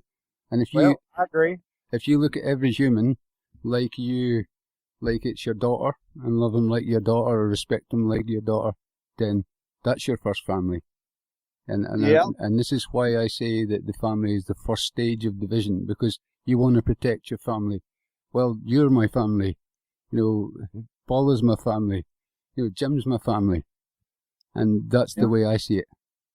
And talk to your family like you would talk to your family, because, the more negativity that gets thrown out there, the more fights that break out. We've seen it. We've been doing radio for quite some time now. We've seen disputes amongst different people, and all it was able to do was to divide and conquer what was an amazing thing. We had such a good thing going on so many times, and almost come to the brink of losing it just because of disputes and disagreements. We lost track of the portion where we say we're going to agree to disagree in a respectful manner and move on and solve problems instead of fighting amongst each other. And that's what I believe. If there is a global elite out there that want to have a one world government, they need us to fight amongst each other, because together we as a family are strong, but separated, we're just like we are. We can't do nothing. Exactly. I mean, it's essential for our survival, I think, for us to work together. There's no other question to that. Well, it falls right down to what I said earlier. We're all in the same boat. However you want to look at it, we're on this beautiful ball spinning through space, and what we do to this world, we do to ourselves. What we do to one another, we do to ourselves. Because every time you hurt a fellow brother or sister around the world, you take away a part of yourself, Yeah. I'm a firm believer. We're all connected. We are all family. We're energy. And I keep telling everybody, if you can't find free energy, you're simply not looking hard enough for it. Look in the mirror. You know what I mean? Yeah. And that's a perfect way of describing it, But then they say in the Matrix we're a battery, don't they? So we're pure energy. Yep. They're using us for batteries. They're using us to do whatever it is that they want done. But see, while those folks at the top are living high on the hog and basically eating caviar and steak tartare and all the fancy wines of the world, they're missing out on the biggest gift that was ever given to humanity, and that's the love that we share through all these networks. That is the family connection. These guys they could be standing on top of a mountain of gold and not be able to find true happiness. But I've found true happiness via all these folks that I've been able to meet all around the world. You can't beat that. There's not enough gold or silver or diamonds in the world to beat the relationship that Steve and I share, and Paula and I, and everybody else in the world that are of like mind and have come together to do what it is that we're doing. That's the true treasure of life. Yeah. I mean, it really is the only thing in life is the people that surround you and being here having a good time instead of a short time. Essentially, I think that relationships are really what having this experience is all about, and trying to love your neighbour if you like, and try to get on and trying to help each other. I really think that is the only thing. Yeah, I don't expect anybody to believe in my I don't like to say the word religion, because that's kind of like what's the word I'm looking? That's kind of like taboo out there in the world, because everybody's been put off by it so bad. Mm-hmm. But if you look back at the Ten Commandments, they're just basic rules to live by, so to speak. However you want to view it, whether it was passed down by a divine intervention or whatever. But just look at thou shalt not kill. Wasn't no ifs, ands, or buts. It just said thou shalt not kill. Because when you kill, you take away a part of yourself, you know? Yeah. And so even if it was just a myth, even if it was just a way that somebody wise man decided, maybe if we get people to follow these rules, they won't kill each other. There won't be all these wars and stuff like that. You know, thou shalt not steal. You don't want people stealing from you. So why would you steal from somebody else? Even if it was all a myth, think about it. Common sense, to just read those, just the common sense of them. It's worth its weight in gold. Yeah, for sure.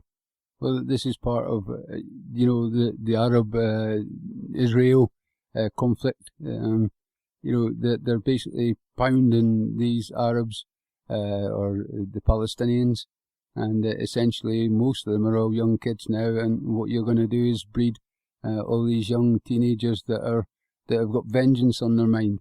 And it just keeps on continuing, and it will just keep going through the ages, that same hatred, whereas, common sense has to reign somewhere along the line, and it has to stop. In an abusive family, there's a guy that, whenever he was a child, he was abused by not only his mother, but he was abused by his father. And he grew up being hateful, and he ended up in jail, and got out of jail, and at some point in his life, he come to the realization that, look, if I don't stop this, if I don't break this chain right now, my children and their children are going to beat their children, and so on down the line. It's never going to stop. So I'm going to be that man that stops it right now. I'm going to love my children unconditionally. I'm going to raise them to respect everybody and treat the world right. And that's what needs to happen out here in all these different religions and out there, the ones that preach, peace and love in the world, but at the same sense are going over there fighting with one another. If you lose one life, you lost a big chunk of yourself. Yeah. It must be horrendous to live with the fact that you've taken somebody's life. And there's also the families, it's somebody's child, isn't it? Yeah. It's that man on the other side, because he's a different color or a different religion, and you take his life, there's a mama and there's a father on the other side crying, Yeah. And then there's family around them folks that see that mama and that father crying, and they say, well, we're not going to let this happen. We're going to go over and we're going to retaliate. When does it stop? It will never stop.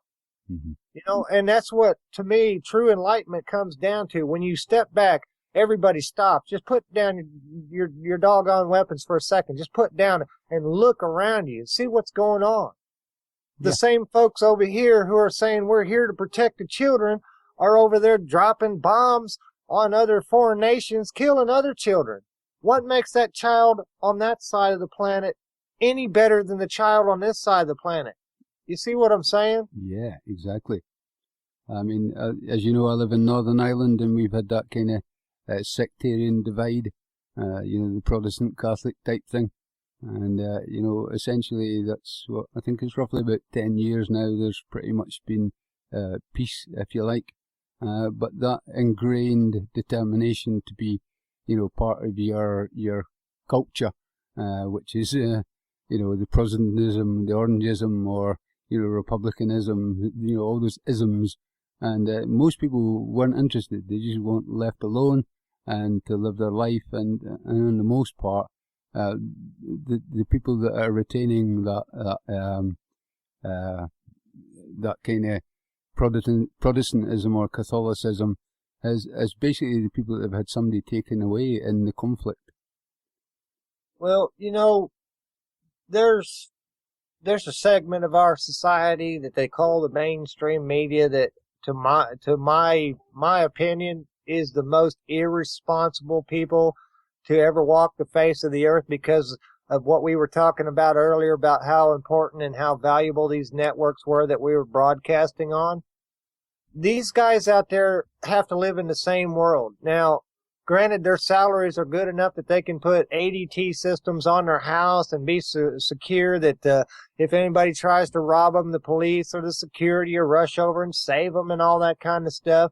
But what they're not seeing is something as simple as this. If you go on the air and you tell everybody every day, oh, this black man killed this white man killed this black man, and if this is all they ever hear, suddenly the children growing up are saying, well, I hate black men because they're out trying to kill all the white men, so we got to go kill all the black men. It just doesn't stop, and to me, that is the most irresponsible thing. I mean, granted, they got to tell about the news, you know, but they have to figure out at some point the way that they word this to people, that this human right here killed this human over here. They didn't have to add the black guy or the white guy or the Islamic guy or the Mexican guy killed this guy, you know, and the racial divide that ends up occurring after they get through basically pounding it into everyone's head about the differences between ourselves, as opposed to saying this human killed this other human, and that's terrible, you know? You see where I'm coming from? Oh, yeah. Yep. I mean, I would totally agree with that. That's part of the conditioning that we've went through, isn't it? Yeah, and people, everyone would like to claim that they're not in the least bit racist, you know? But unfortunately, I believe that everyone on the planet, to some extent, is a tiny bit racist because of the way that they were raised, and it wasn't their parents necessarily that put them that way, but it might have been some of the friends they hung around with, or some of the comedians that come on TV, or some of the shows, or some of the media. You know, a little bit of tinge of looking at somebody differently than you would look at your family or your friend. What they missed out on in that whole scenario, and a lot of people like yourself and I had basically woke up and started looking at things a little bit differently than the average Joe, is they picked up these little things, you know? They look at somebody who's mentally ill as, oh, no, I don't want to touch them. It might be catchy. You see where I'm coming from? Yeah. Well, this is an expression that I used from very early on in becoming awake. I found it very difficult to become angry at somebody who's conditioned. When you understand that's the program that they've been hit with, and they can't see what's going on around them, and they just follow the conditioning. And it's very hard to be angry at them, because you know, when you realise that that's what they have and that's what they've got to work with, it's very difficult. They can only really look in that direction, and this is why I'm very, very happy to be awakened over the last 5 years, and I'm a happy man now. Well, and I am too, brother. You know, it just sometimes, like, you know, you've been through it, it can get overwhelming. It can get disheartening because you think that you take 2 steps forward and then get knocked 10 steps back. But one of the things that once you become awake and you know things and you see things in a different light that could possibly make the world a better place, something eats at you inside.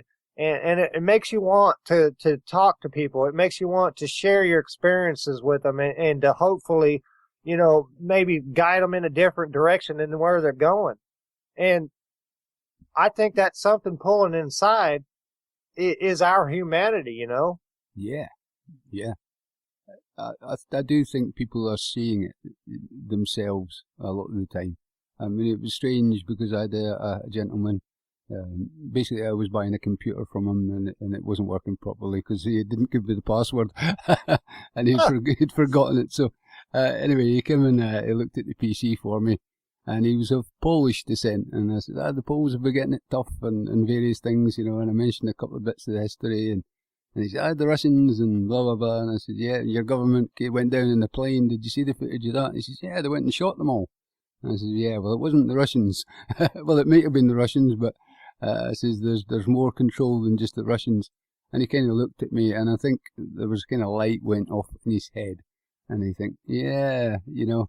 And I mentioned a few things to him, and I mentioned the wake and shazizz radio and so on, and he could see it because he was obviously in the house where the computers were.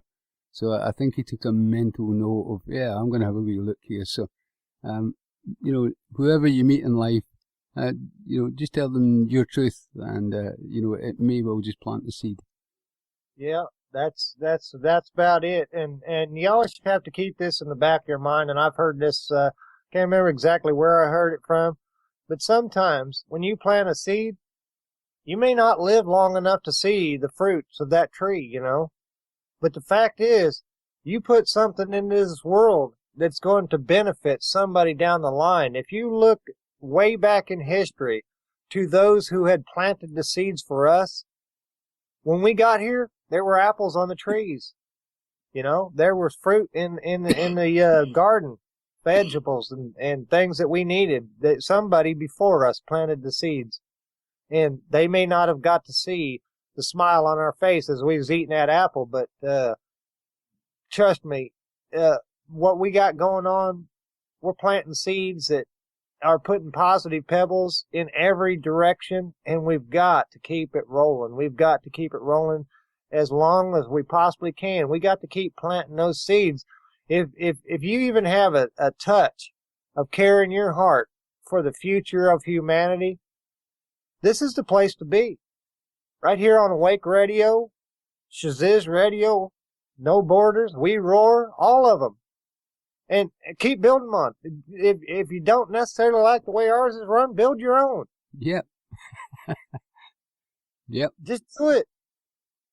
Because a house don't get built until somebody picks up a hammer, you know? Yep. And many hands make light work as well. If everybody That's picks right. up...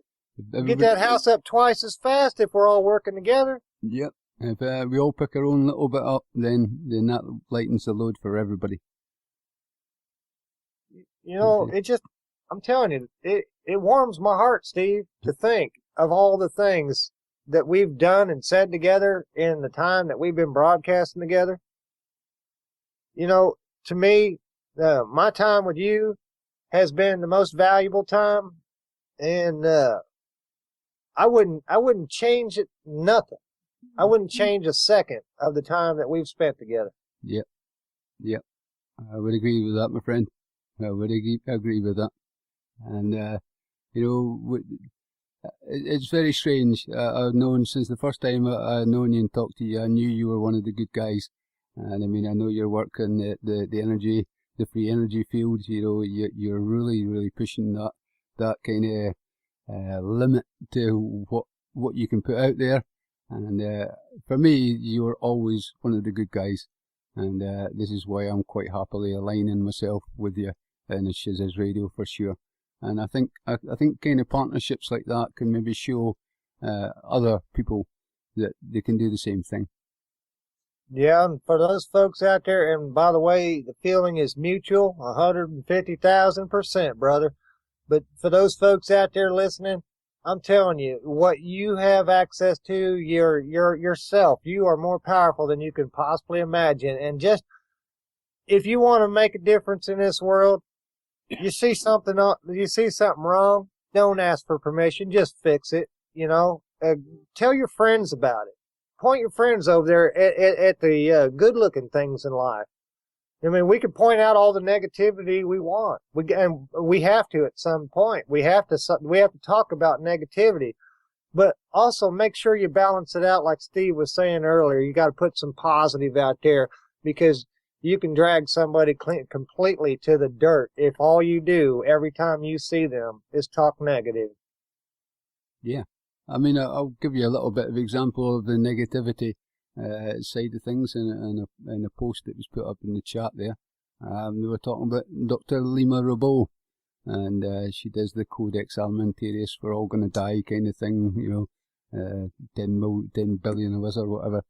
And, you know, I did the thing, and I kind of listened to what she had to say.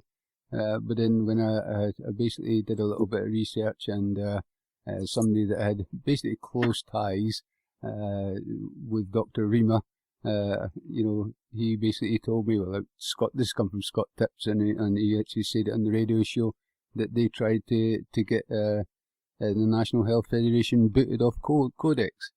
Now, the National Health Federation are basically our only voice in Codex, at Codex. So why would Dr. Remo want to be booting the good guys off Codex, our only voice? I'll leave and I'll leave you with that, because it's up to you to make up your mind whether you think she's working for us or against us. But certainly, with that kind of approach, it certainly doesn't seem like she's working for us. Hey, Steve. And can I just finish, my friend? So that's part of being the negative side of things, and it's also part of being the positive side of things. That I've said something that's negative, but you've got to try and take the positive out of it and find out for yourself. I agree. Would you mind taking a quick music break? Sure, I was just going to say the same, my friend. Okay, where are we? Okay. Well, this is maybe quite appropriate. It's about 3 minutes long, and then there's a tune after it.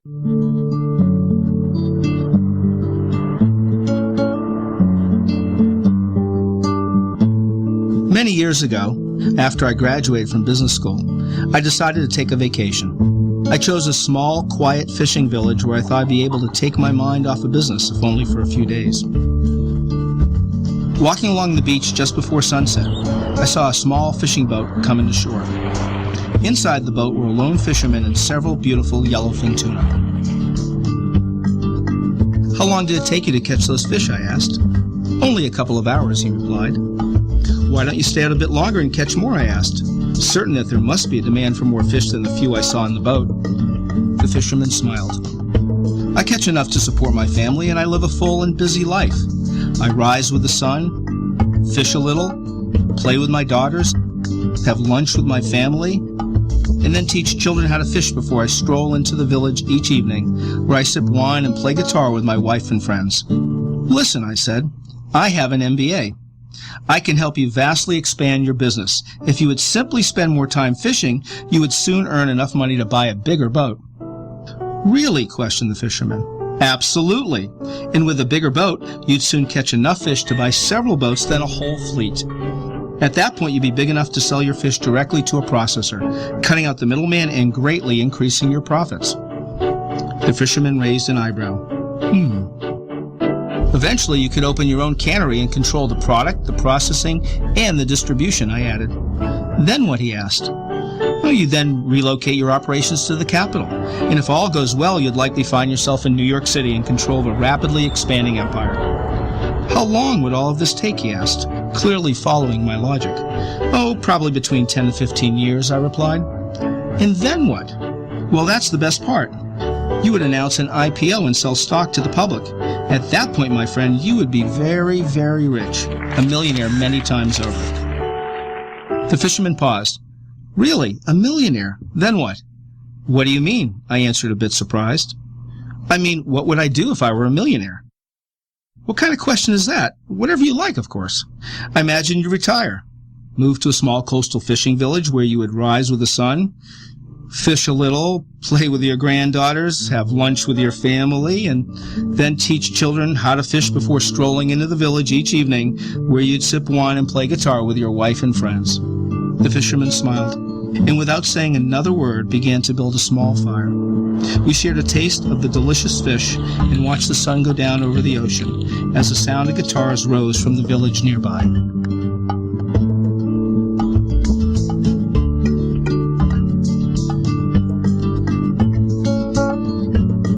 Welcome back to Awake Radio and Shazizz Radio, guys. I have my guest is Shazizz, my very great friend and my partner in radio. I really appreciate him being on here. If any of you guys want to call in, it's granada.steve down Patrick if you want to add to the chat. I hadn't kind of particularly planned it this way, guys, but that's real live radio for you. It's natural, and if you think you have something to add to the conversation, and be my guest, send me a contact request or Skype me if you're in there, and you can come on the show as much as you like and say what you like, as long as you don't swear, of course. Yeah, keep it PG rated because your mama might be listening. Yeah. I don't know about you, but my mom, to this very day, I don't want to tangle with my mom. Yeah. Yeah, I would agree. My mum's a street gentle old lady, but I tell you what, she swings a mean handbag. Yep. She said, "You may be bigger than me, boy, but I got my ways." Oh man, So, that's the wonders of life, man. You know, we come from a generation to where we learn to respect one another and our elders and stuff, and there's a whole lot of that being missed out on, and I lend a lot of blame to the media, you know, of all different directions, whether it be mainstream media or alternative media, because impressionable minds, as they're growing up, you know, they hear a story that sounds so plausible. It sounds like it could be true, and they might adopt that as the truth, and it may be that the farthest from the truth, you know, and so folks that's been down the road doing research, whether it be in alternative energy or alternative food or law or whatever, you know, to pass information on, you need to have the responsibility to be 100% sure of when you pass that information on, you truly believe it's the truth. You know what I mean? yeah. So that's what I was saying, that, I've never knowingly put any disinformation out there on the radio. I've said some things that may have been incorrect, and I've tried to correct them as best as I can. But to try and put everything out there and give a variety of subjects so that people can make up their own mind is what Awake is about. Not putting you down a channeled view like it's the Jews or it's the bankers or whatever the case may be.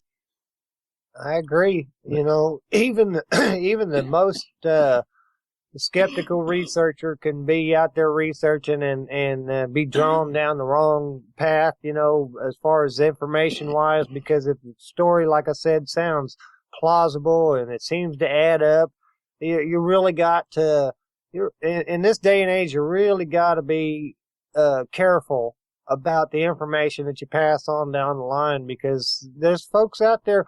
We were talking off air just a little bit about, the truth movement and a large percentage of it being controlled. And I agree 100%. You know, the doomsdayers out there, you know, if you, there's a certain segment of the doomsdayers, if you look behind them, they're selling doomsday bunkers. They're selling generators. They're selling alternative food sources. They're selling all kinds of stuff, and they're making a killing. Yeah.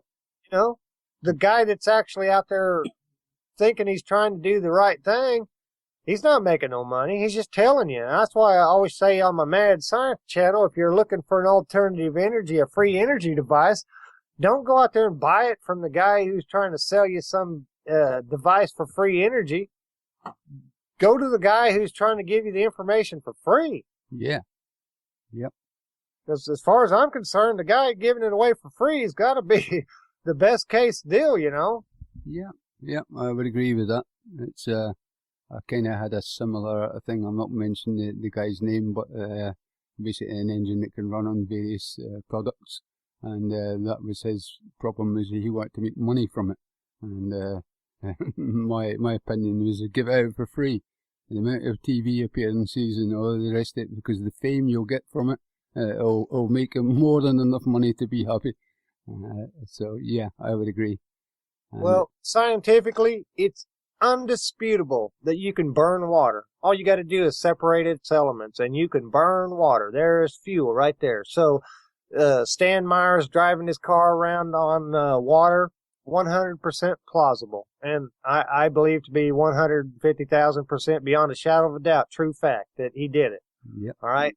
But with that said, you can go out there, and there are people that will show you how to create hydrogen, you know, with two metal plates, stainless steel being the best so far that we've discovered, because stainless steel runs a little cleaner. But just by putting a regular DC charge to two stainless steel plates down inside water, you'll see little bubbles coming up. That's the hydrogen and oxygen separating. That's free information out there. The Earth is 3/4 covered in water. There's do a little bit more research, and there's people out there who are using stainless steel tubing to, instead of using plates, they're using the tubing for more surface area, and they're getting better results out of the tubing than they are the flat plates. So by watching all these guys are giving you this information for free. Mm-hmm. And so why go out there and try to buy some plans for a free energy device when you already know right out of the gate you can burn water? You know what I'm saying? Yep. I'm fairly certain that I seen many moons ago in a program called Nationwide in the UK. It was like a regular sort of 6 o'clock slot show, and I'm fairly certain I seen Stan Myers on Nationwide, the car that runs on water, and seen that in the day. I think it was in the 70s or the 80s. Yep.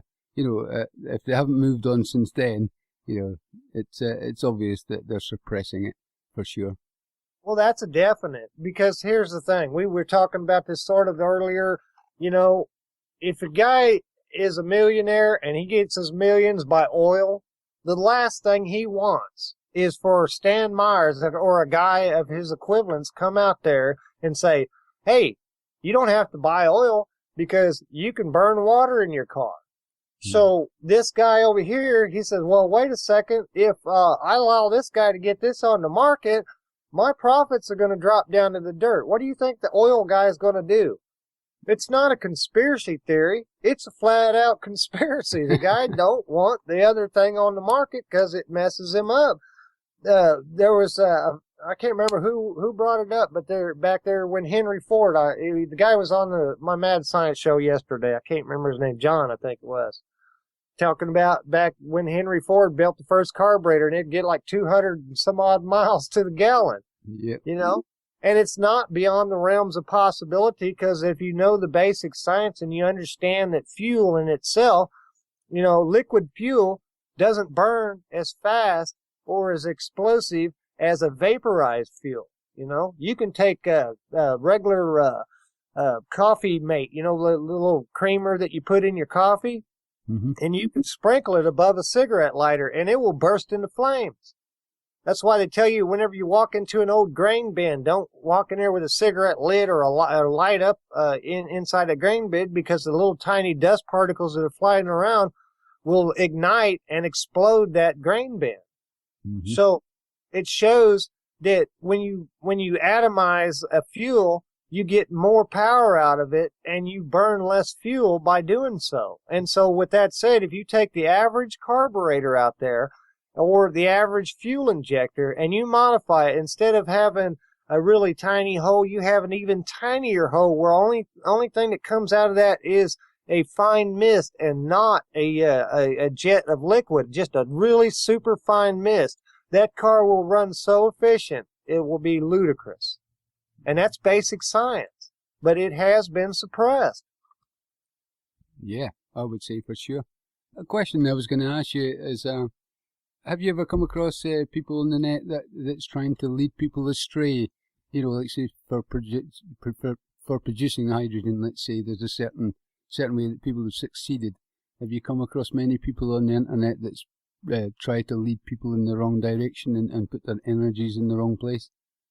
Well, I've seen a few things that I've disagreed with and spoke out about, and, there was a couple times, I don't know, I did a video a while back, and it wasn't really hydrogen or anything, but when I see something scientifically not plausible, I have to point it out. I did a video a while back called Compass Anomalies, and one of the guys, two of the guys on this deal were friends of mine, and they were showing that they were talking about the Earth's magnetic field was shifting and stuff like that. Of course, me being scientifically realized that the Earth's magnetic field, it fluctuates all the time, and it happens instantaneously. It's not something that can maintain a full reverse flip over. You'd have to start spinning the Earth's core the opposite direction to change the polarity of it. Anyway, they were showing using a magnet, or not a magnet, but a compass, that the magnetic field was fluctuating. It was changing.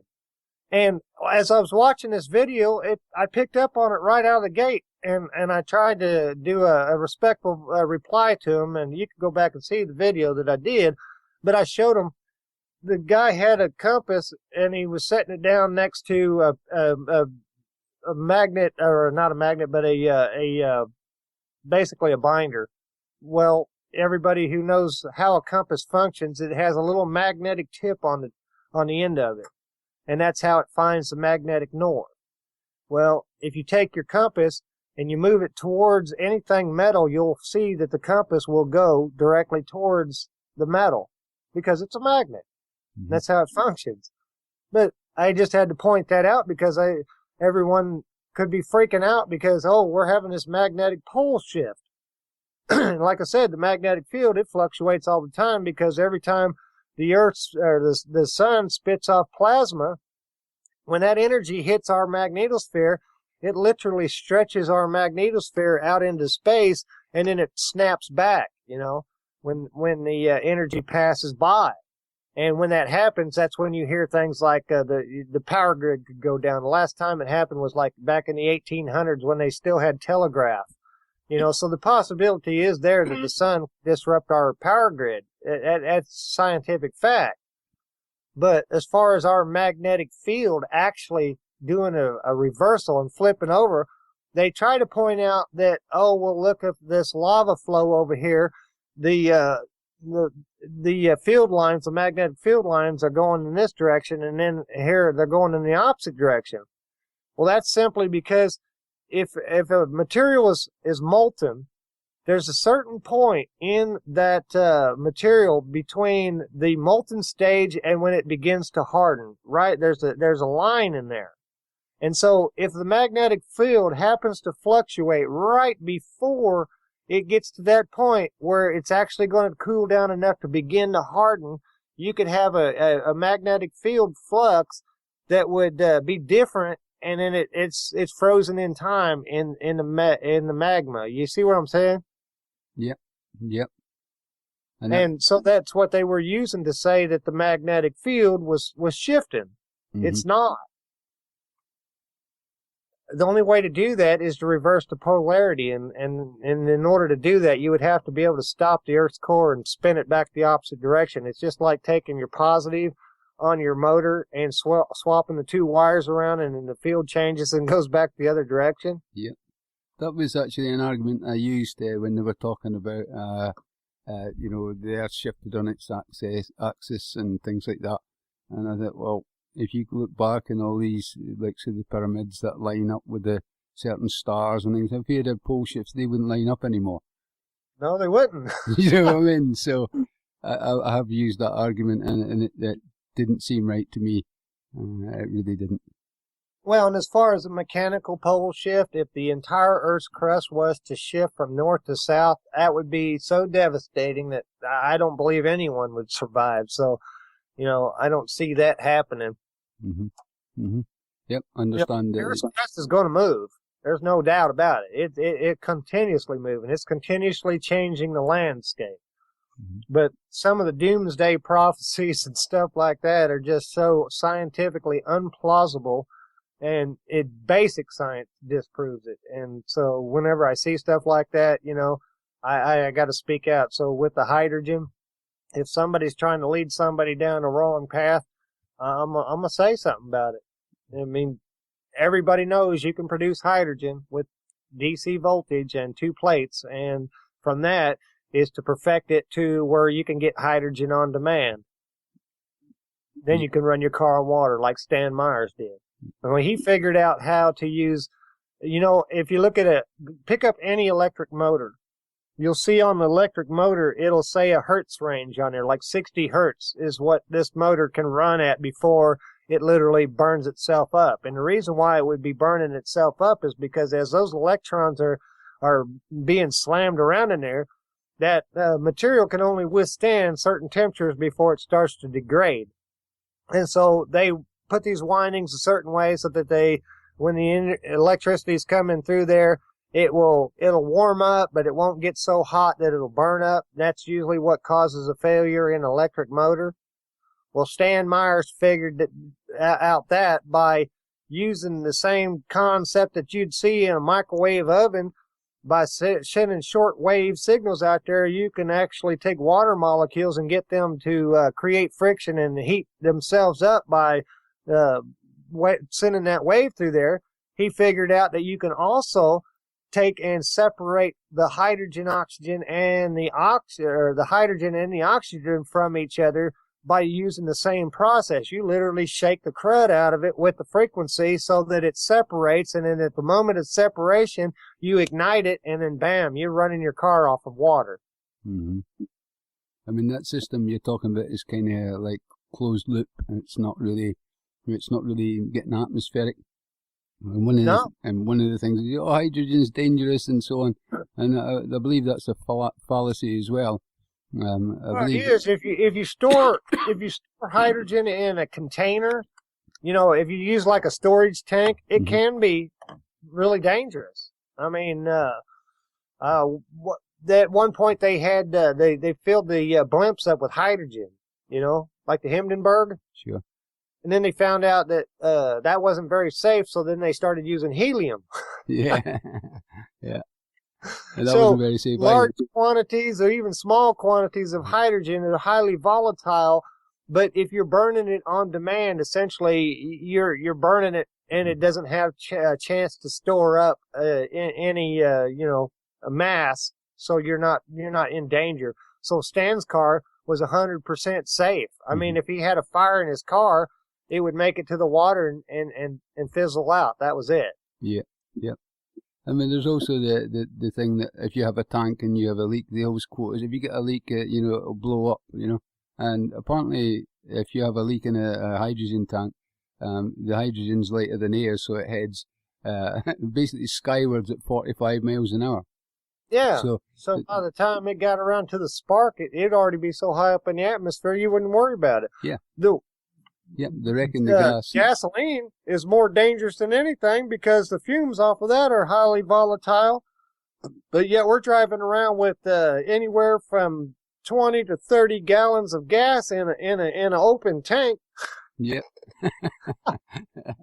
Yeah. So what's more dangerous? Exactly. I mean, another wee question I could ask you is that, how far do you think we're away from a breakthrough in the sense of something commercial happening along hydrogen power or whatever? Well, here's the trick, and I want everybody out there listening to remember this. This is the trick. This is the only way it's going to happen.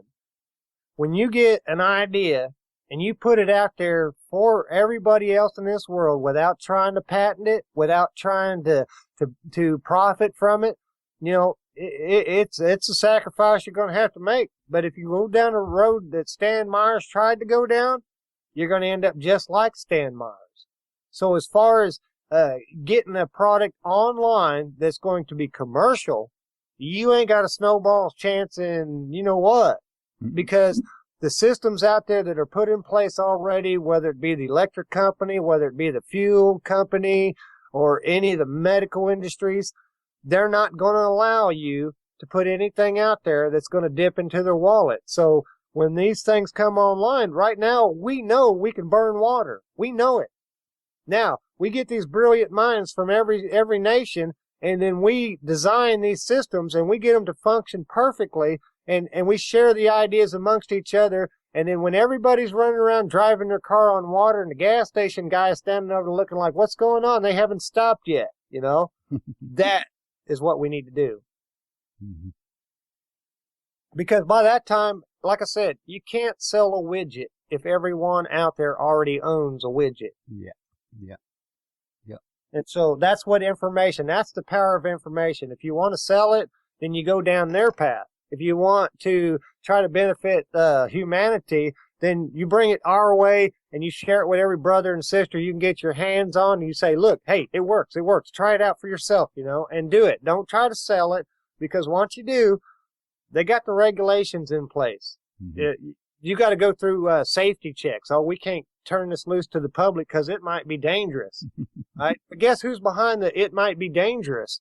The corporations out there who own the fuel companies, who own the power companies, who essentially run the government, and they're not going to allow you, even under the guise of national security, you come out with a free energy device.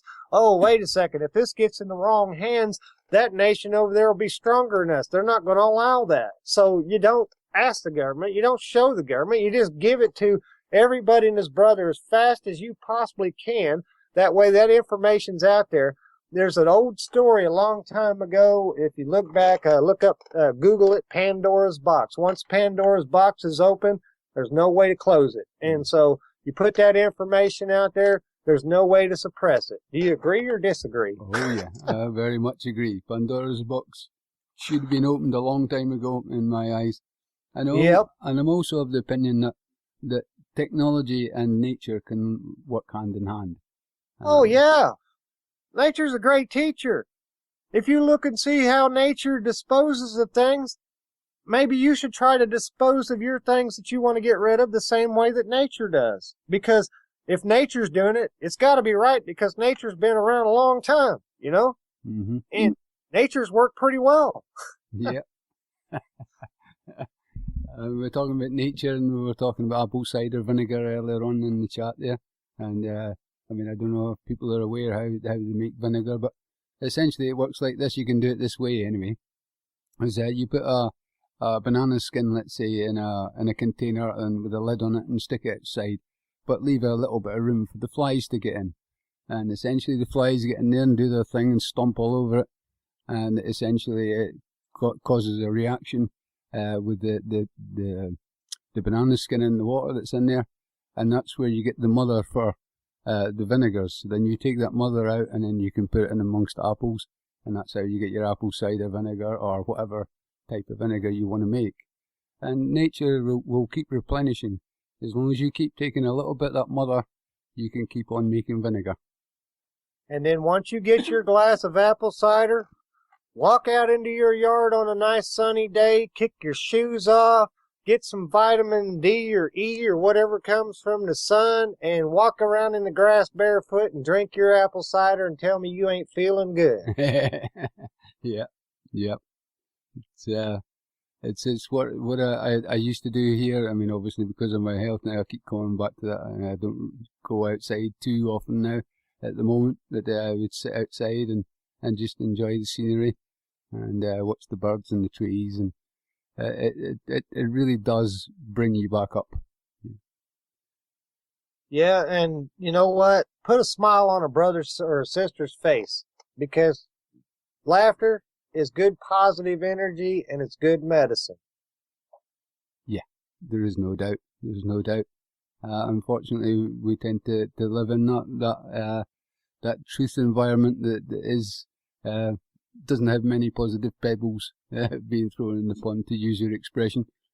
Yeah, they're throwing jagged rocks right now, and we got to deflect these jagged rocks with positive pebbles, because otherwise we're all in, like I said, and also it's worth repeating, we're all in the same boat together. If we get in World War III and I blow up your country and you blow up my country, guess what? Neither one of us got a country. Yeah, yeah. I mean, think of how long it's going to take us to rediscover electricity. All the books are gone and nobody paid attention. That's it. I'm going to stick a quick tune on here, my friend, because I need to have a little cough, to be honest. So I'm going to just quickly go to a tune, and we'll be back very shortly. Welcome back to Awake Radio and Shazizz Radio, guys. As I said, as you know, I've got Shazizz, my guest, on the show, and it's always brilliant to talk to Shazizz. And I hope you guys are enjoying the very last Granadas workshop, or when I say very last, maybe, possibly, maybe we'll be back again. And we'll do an sporadic show, maybe occasionally, and I should be doing the NHF show on the Friday. I think it's 7 till 8, I think, short hour show. I really want to try and promote the NHF as much as I possibly can. As I said to you before, guys, the NHF is our voice in Codex. It's our only voice, and I've been promising for a long time to give it some support, and really this is what I can do to help the NHF. And I also want to sort of kind of try and announce that I'm trying to make a movie about the NHF and Codex and what they've actually tried to do and what they have achieved in Codex Alimentarius. And I have Scott Tipps's blessing, and he's put me in contact with a few of the NHF members and speakers and so on. So, although I'm not going to be on the radio, guys, on a regular basis, you will sort of see me. I'll still be about. I'll not be leaving, and I will be working on the site and projects like the NHF film. To bring you in on that, Scott, what do you think of the Codex Alimentarius, and do you know anything about the NHF? Oh no, I haven't really done a lot of research. It's out of my out of my realm. You might have to fill me in a bit. Yeah, there's just so much out there, isn't there? So. Well, essentially, Codex Alimentarius, I'm sure you know, is like the World Food Plan, and essentially it's sanctioned by the World Health Organization, and I can't remember the other one. And essentially, what they're trying to do is amalgamate all the kind of dosages of vitamins and labeling standards of not labeling GMO foods and putting drugs into the meat. Like in America, they use ractopamine in the meat to bulk it out, and in Europe there is no growth hormone in Europe, but it'll amalgamate where we'll all have the same thing. And essentially the NHF were invited to be part of Codex Alimentarius, which is mainly multinational led and country led, and they were asked to basically put their point of view forward, but they didn't realise that they had an opposing view to what they were trying to do. So the National Health Federation and Scott Tips are basically our only voice in Codex, and he's been doing a remarkable job for about 15 years now, fighting them. And this is why I think it is actually so important to back them and help them, because we all eat, and if they're allowing drugs to be in our food, then it's affecting every single person on the planet. Thank God that somebody's out there trying to do it. I mean, you got to give credit to those folks that's actually out there trying to make a difference, because, like I said, we were talking earlier about planting the seeds. If we plant the right seeds now, our children's going to benefit. If we plant the wrong seeds, they're going to go down the genetically modified food trail, and it's hard to say where humanity would go. Maybe, according to some conspiracy theorists, they want to whack out humanity for whatever purpose. But like I said, if you tamper with nature, you're never going to get anything good come out of it. Tampering with nature always ends up bad, Mm-hmm. And nature's a good teacher. Nature teaches you how to be healthy. If you start putting chemicals in water that shouldn't be there, like chlorine or fluoride, that's not natural water. And it's obvious whenever you start noticing people with unnatural diseases. Hey, Kultus is calling you. Want to add him into the call group? Oh, I didn't see him. He's not. Hey, he's calling me. All right, yeah. Haul him in if you like. Yep. Hey. You doing there, brother? You're on live. You're on the radio. How you doing, Kultus? We were talking about nature, brother. It's truth. I didn't even realise. I just saw you online. Thought I'd give you a bell. I know now where I am. We got Granada Steve. He's it's his show. He's running the show, and I'm hanging out with him. Beautiful. How you going, Steve? I'm going good, my friend. This is my last show, so I'm glad to have you aboard. Honoured to be here. Yeah. Well, yeah. So we were talking about basically nature and the food, the GMOs and Codex Alimentarius. I don't know if you're aware of that kind of stuff. Well, back on the water thing, if we're adding all these different chemicals to water to supposedly purify it or whatever, we're trashing what nature had perfected already.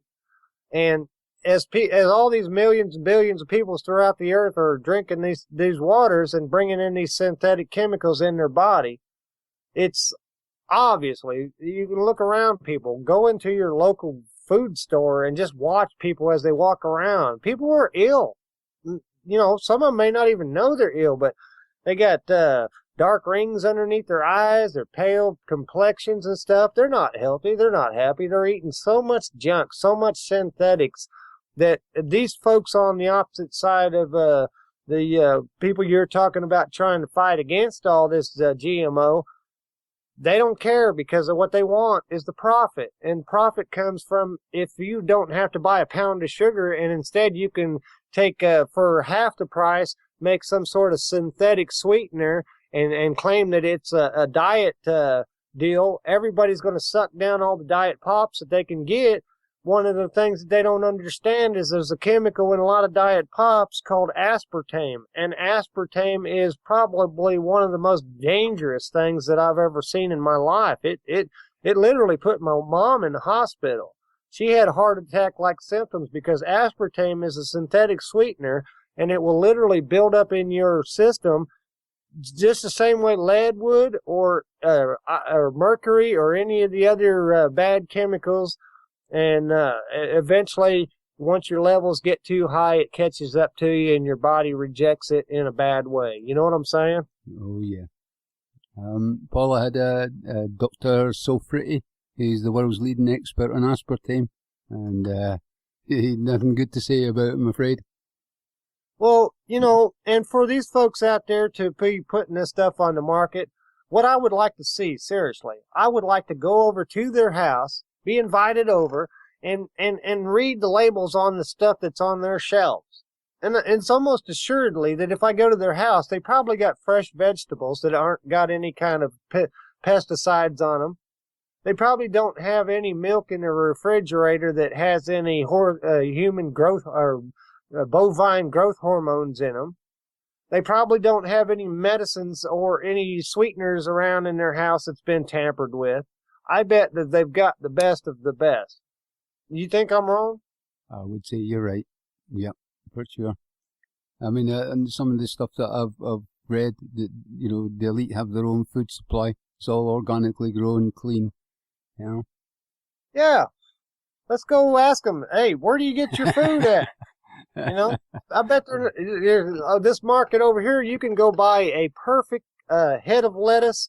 It has not been pesticide. It has no bugs on it. It's perfect. It's natural. And it's going to cost you a lot more than it would be if you went down to Walmart and bought some of the stuff that we're selling. But, hey, you know.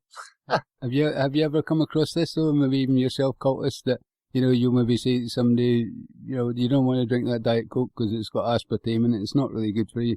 And the answer is, well, you've got to die of something.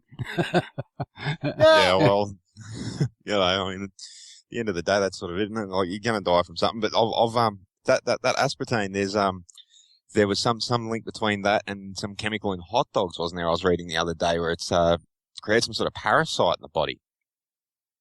Is there any truth in that?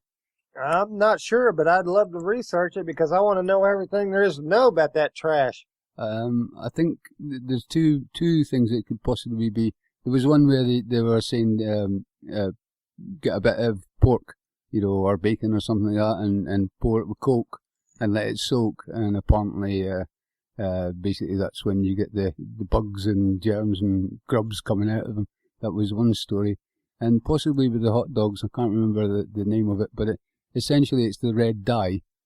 And if they want to give lab rats cancer, what they actually give them is the red dye. So that's essentially that's in your hot dog.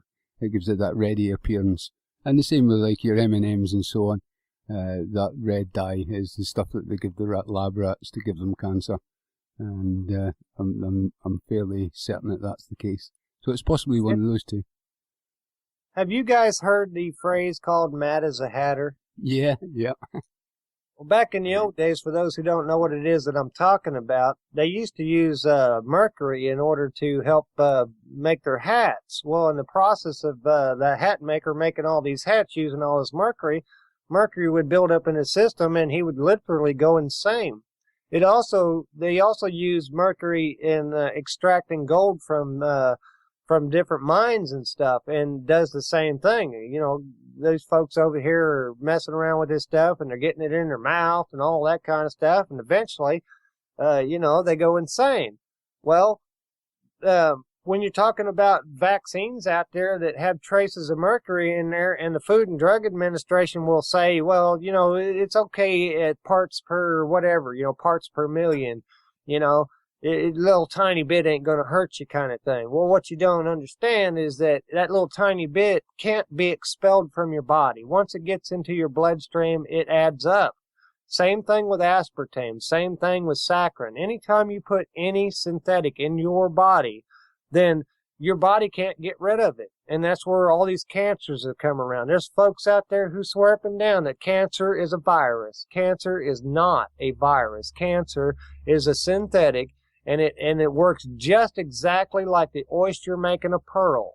When the oyster is under the water and he's doing his little thing, getting his plankton, and then suddenly a wave or a fish flips a piece of sand up inside that oyster, the oyster can't get rid of that sand because it don't have a tongue to spit that sand out. So what it does is the oyster's immune system will begin to start attacking that sand particle, and when it realizes that it can't get rid of it, it will begin to coat it up. It'll keep coating it and keep coating it, and eventually you got this beautiful pearl.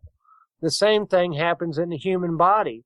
When you get a synthetic in your fatty tissues, your immune system notices that there is a foreign body inside you, and your immune system begins to attack it. When it can't dissolve it, it begins to coat it, and it keeps on coating it because it knows it's still there. It can't get rid of it.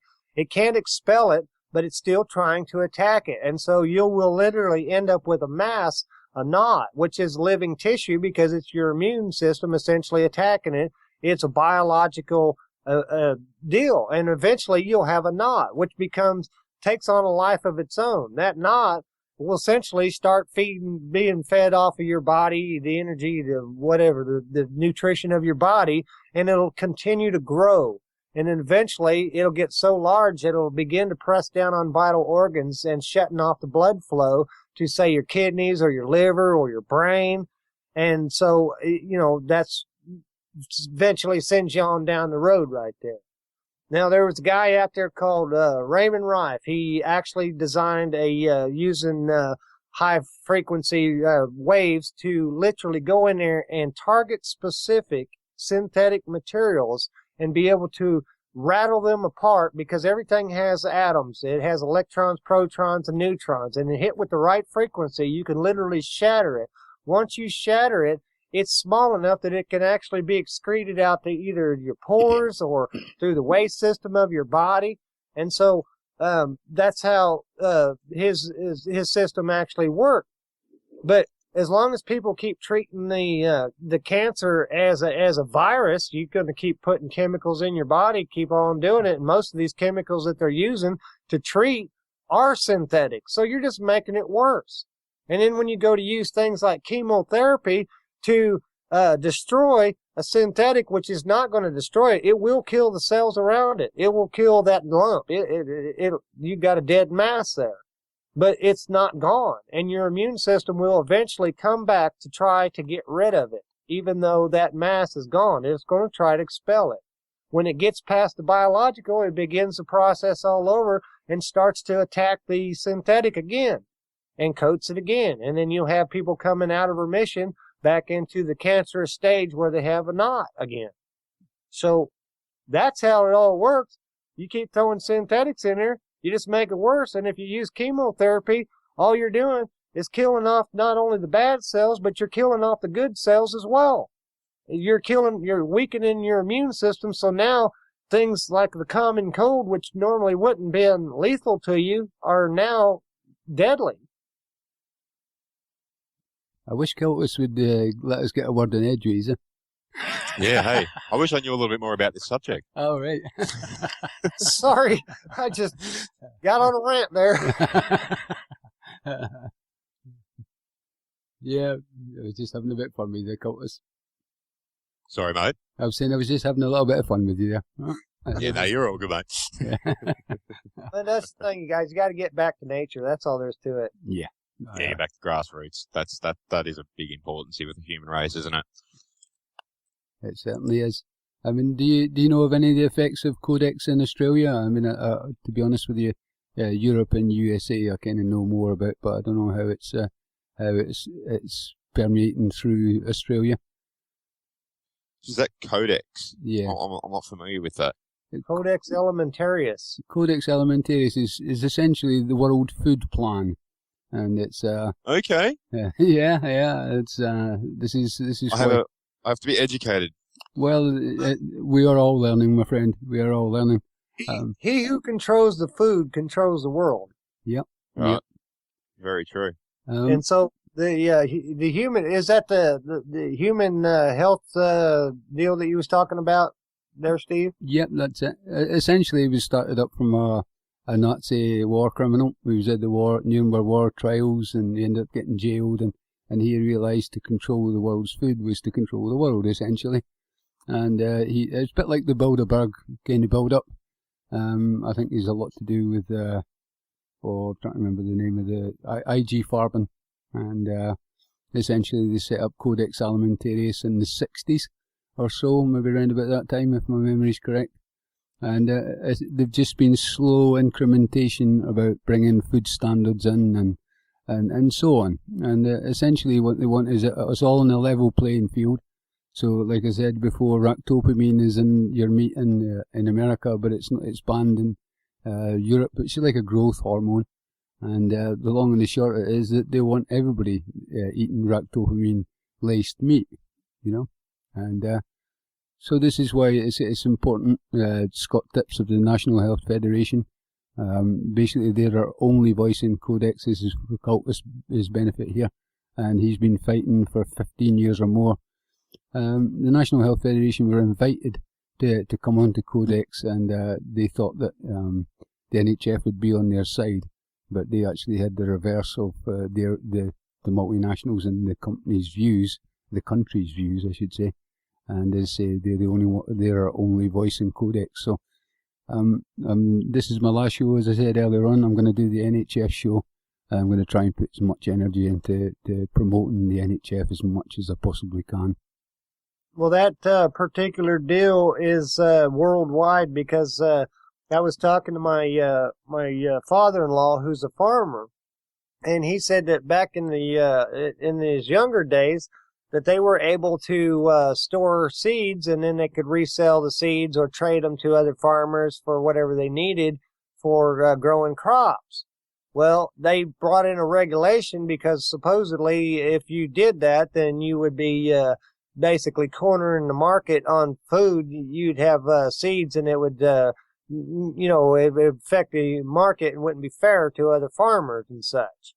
Well, that's a crock, because, you got genetically altered seeds nowadays who have basically built-in terminator genes that will only grow for one season. And so if you buy, let's say Monsanto comes in there and says, hey, we'll give you our seed this year for half price. You just sign this contract saying that you'll buy from us for the next 5 years.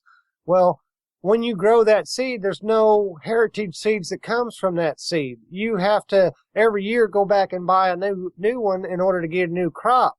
The problem comes is when those seeds begin to cross-pollinate with other plants across to the other farmer who was running heritage seeds. Now you have a problem, because now this natural crop has been changed, and so the heritage seeds coming out of that won't be able to grow every year, because now it's infected with that terminator gene. And so you're essentially now become beholden to the corporation to buy these seeds every year. And that's why I believe that they did that to the farmers over here, so that they could essentially control what they grew and what they didn't grow. Because if you got all heritage seeds, and there are some companies out there who will still sell you packages of heritage seeds, and if you can get a hold of them, those are worth their weight in gold as far as I'm concerned. Because if the genetically altered seeds happen to fail, there's a lot of people going to go hungry. You know what I mean? Yeah.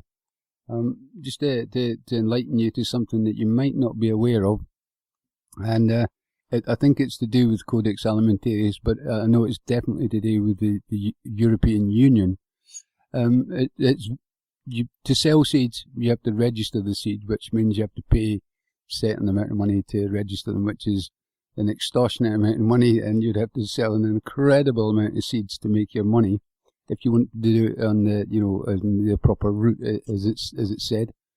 but they've even made it illegal to give away seeds.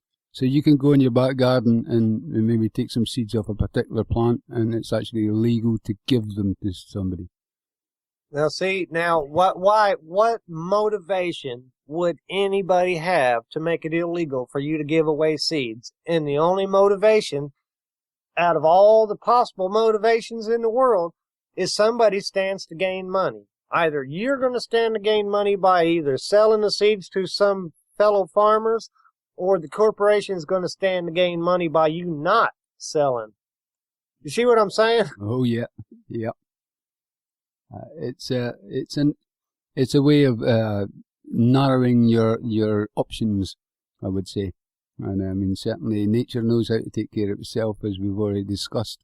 And as you say, it's all about money, and business has no conscience, as far as I'm concerned. They even made it illegal to gather up rainwater, supposedly because of the watershed. You know, we got to keep fresh water. You know, we're running low on fresh water. We probably wouldn't be running as low of fresh water if these major corporations weren't out there fracking and sending bad chemicals into the water table. You know what I mean? Yeah. Well, that was a thing I was going to mention to you, because you said about water.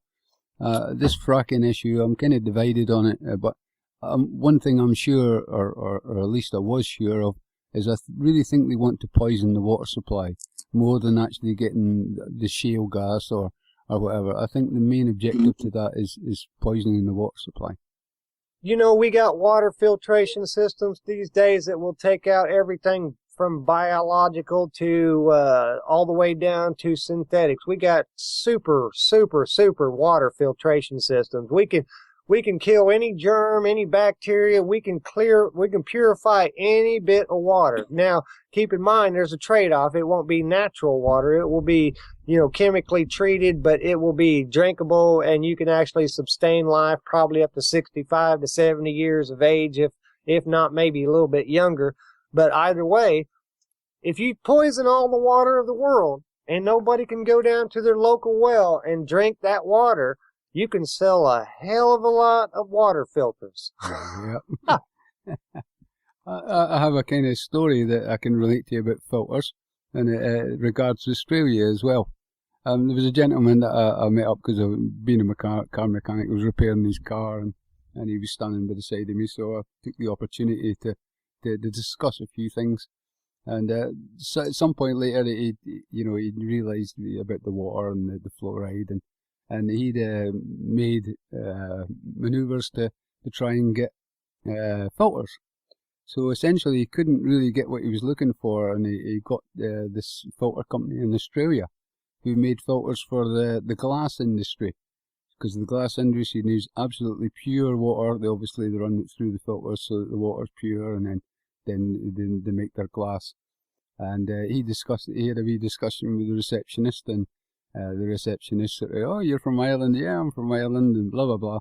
So they got on like a house on fire and discussing these filters, and essentially said, "Well, I'll send you out some booklets and some information, and you get back this." It was great. Next day, he gets a phone call back saying, "You were trying to defraud us, blah blah blah," and he's like, "No." "You told us you were a business." He says, "No." He says, "I told you I was interested in buying some filters." So he says, "Well, we'll have to report this to the authorities." This is in Australia. So eventually, somebody from Australia, I can't remember the name of the organisation. They actually phoned them and said to him, "Look, we could challenge you for fraud or something like that." I can't remember exactly what the call was. So he said, "Look," she said, "I just said I always want to buy filters. That was it." And she said she was sent some info. So she said, "Look, we'll have to pass this on further." So he actually got a phone call from the FBI in America.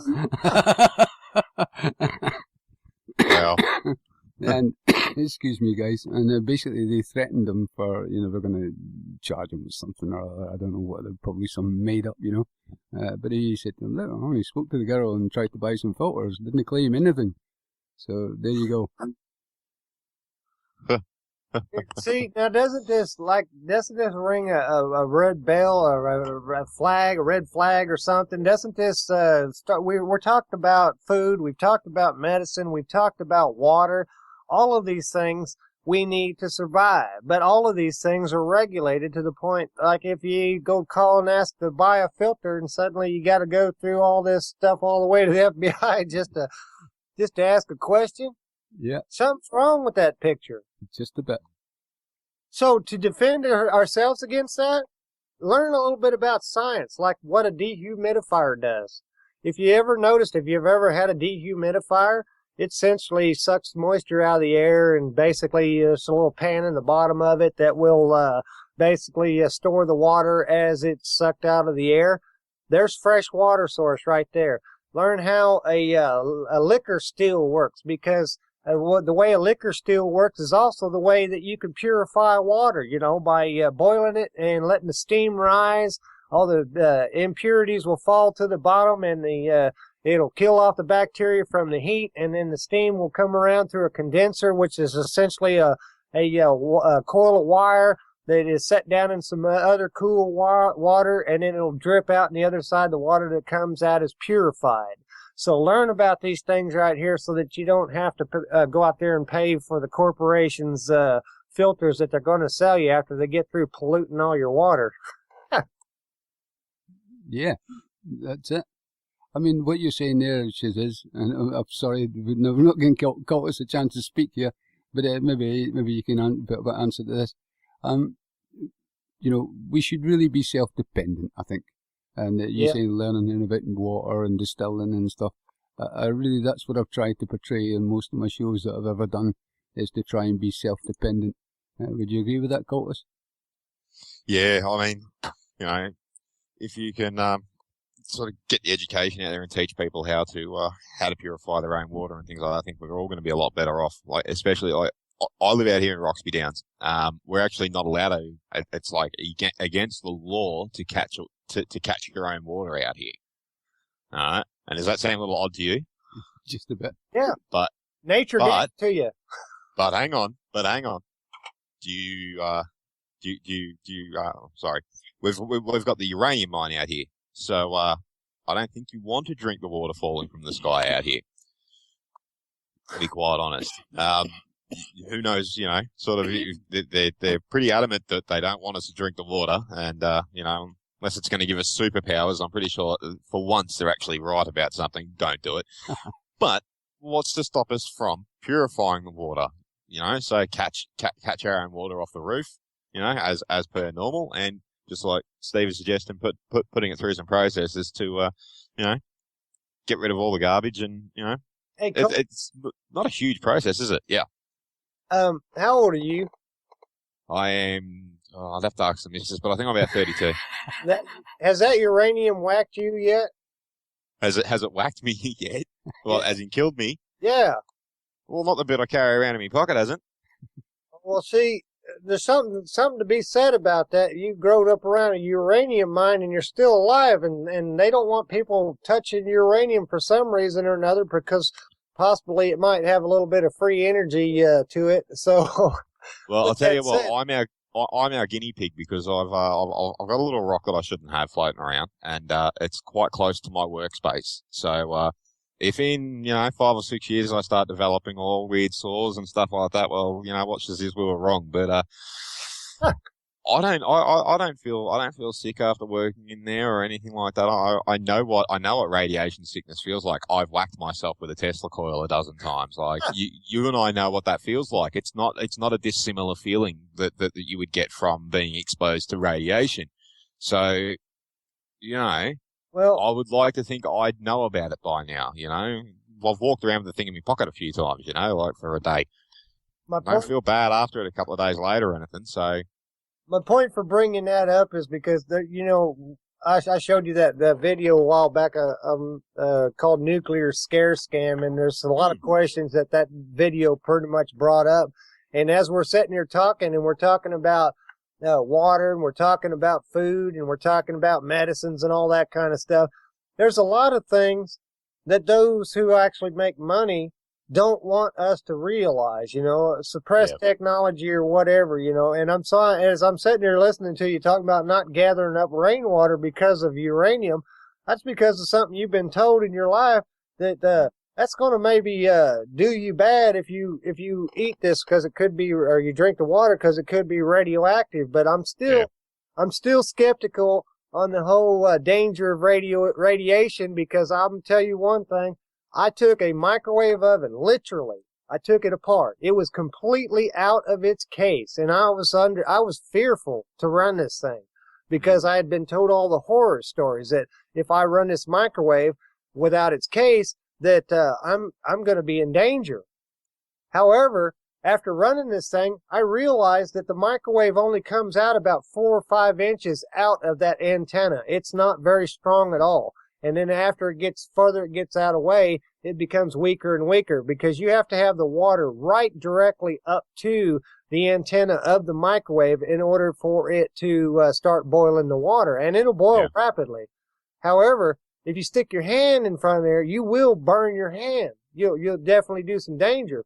But as many times as I run that microwave wide open in my laboratory, I haven't had no adverse effects. I've run frequencies of just mind-boggling proportions in my lab. I'm not going bald. I don't have cancerous tumors on my face. And, so a lot of the things that I was told in science just aren't holding up. I'm 48 years old. If I was to be dead by radiation, it should be by now. You know what I'm saying? Time. Yeah, mate. Yeah.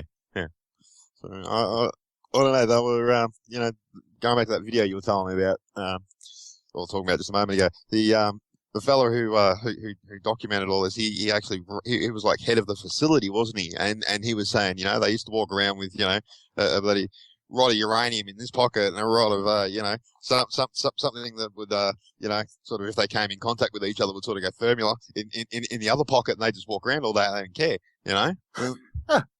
You used to go swimming there in the cooling tanks. He reckoned it was the purest, cleanest water he'd ever come across. And, he used to drink. He used to have a jug of it on his desk and drink it, he's still alive today to tell you about this as an old man. So, yeah. Come there's on. a question or two there to answer.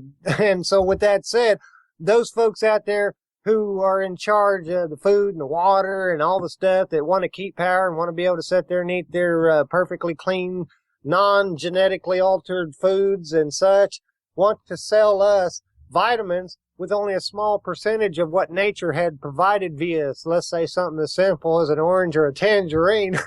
They want to sell it to you in a little pill, and you have to take 4 of these pills to equal to 1 orange. And so, with that said, you're going to make a lot of money if you sell a lot of pills, right? Yep. Exactly. We have a wee question from the chat from Firestick.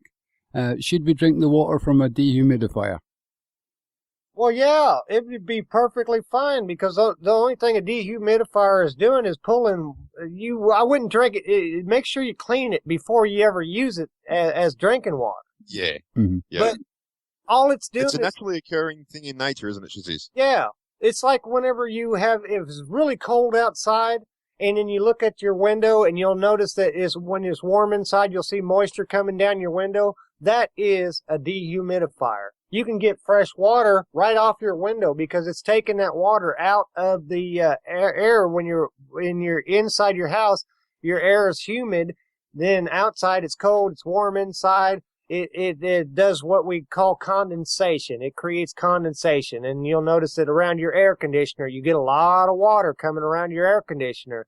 And the reason is because it's cold on one side, it's hot on the other side. The temperature differences causes the air to condensate, and that's why you have to have this little drain spigot on the outside of your air conditioner. And even at that, if your air conditioner was to be kept clean at all times, that water coming out of there would be the same as out of the dehumidifier.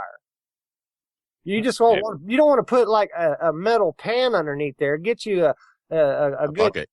Glass tub or something like that, and collect the water in that. But I would be perfectly confident to use that water. And just one thing to note to anyone who actually goes and tries this, it's going to taste quite different because it doesn't have all the crap in it that your taste buds are all used to. You're going to taste it and you're going to think, oh, hang on, these guys, I don't know, this tastes a bit funny. No, that tastes normal. That is actually the true definition of normal right there. I found one. And I would venture to say that at least 90% of all the people here on this planet have never tasted natural water. Because if you did, it wouldn't taste like it does coming out of your spigot. Like some people have wells, and some of the wells got a little bit of phosphorus taste to it or whatever, and spigot water has a distinct chlorine smell to it, you know. But if you went down to a stream, like if you went up by the mountains and you actually tasted that water that was coming down the streams, you know, read the Boy Scout manual. It'll tell you if it's going like 6 miles an hour or more over the rocks that it's safe to drink, it's clear and stuff like that. You don't have to worry about parasites and all that stuff. But you would notice a difference between that water and what comes out of your spigot. I have 2 wells on my land, and I would love to open them up. It's been one of the projects that I never got to, but it's, you know, to basically just take water from the earth that's been filtrated by the earth. I think it would be wonderful for the body, I would say. Yeah. You got those wells on your land. That is a gold mine, literally, because if things keep going on the same path that they're doing, and these guys are really out there doing what everybody's saying that they're doing as far as trying to poison the food. I mean, come on, brother. If they're going to tell you it's illegal to gather rainwater, there's got to be a reason, you know? That's all I can say about that. Yeah, no, it's definitely like, you know, I didn't even think about it until you started questioning me about uranium, and then, you know, of course, you know, like, that's what it's all about, isn't it? But I think okay, so we concentrated a lot there on the actual radiation side of things, but I think maybe what we didn't touch on was all the chemicals that are used in the processing of all that material out there. You got a point there. That may be more the point of why don't drink the water. Because there's a lot, like they've actually like got limits that they're allowed to release certain chemicals at certain times of the day, and how many cubic meters of it they're allowed to release, and all this kind of stuff. And yeah, like 3 o'clock in the morning, you can smell some funky smells in town, and that's 23 odd k's down the road from the mine. Makes one wonder if they're sticking to their actual limits or not. Or if they're just, well, no one's looking, going, bang, open the valve full and just give a big spurt out, so, you know, keep production up. Well, I would say if it was me, and I don't advocate being on the sneaky sneak, but if I was going to be in that particular position, I would build me a underground little, you know, I'd get me a couple really good clean barrels, and I'd make me an underground filtration system to where when it rained outside, you can see my lawn, but you can't see my water supply. Yeah. You know what I'm saying?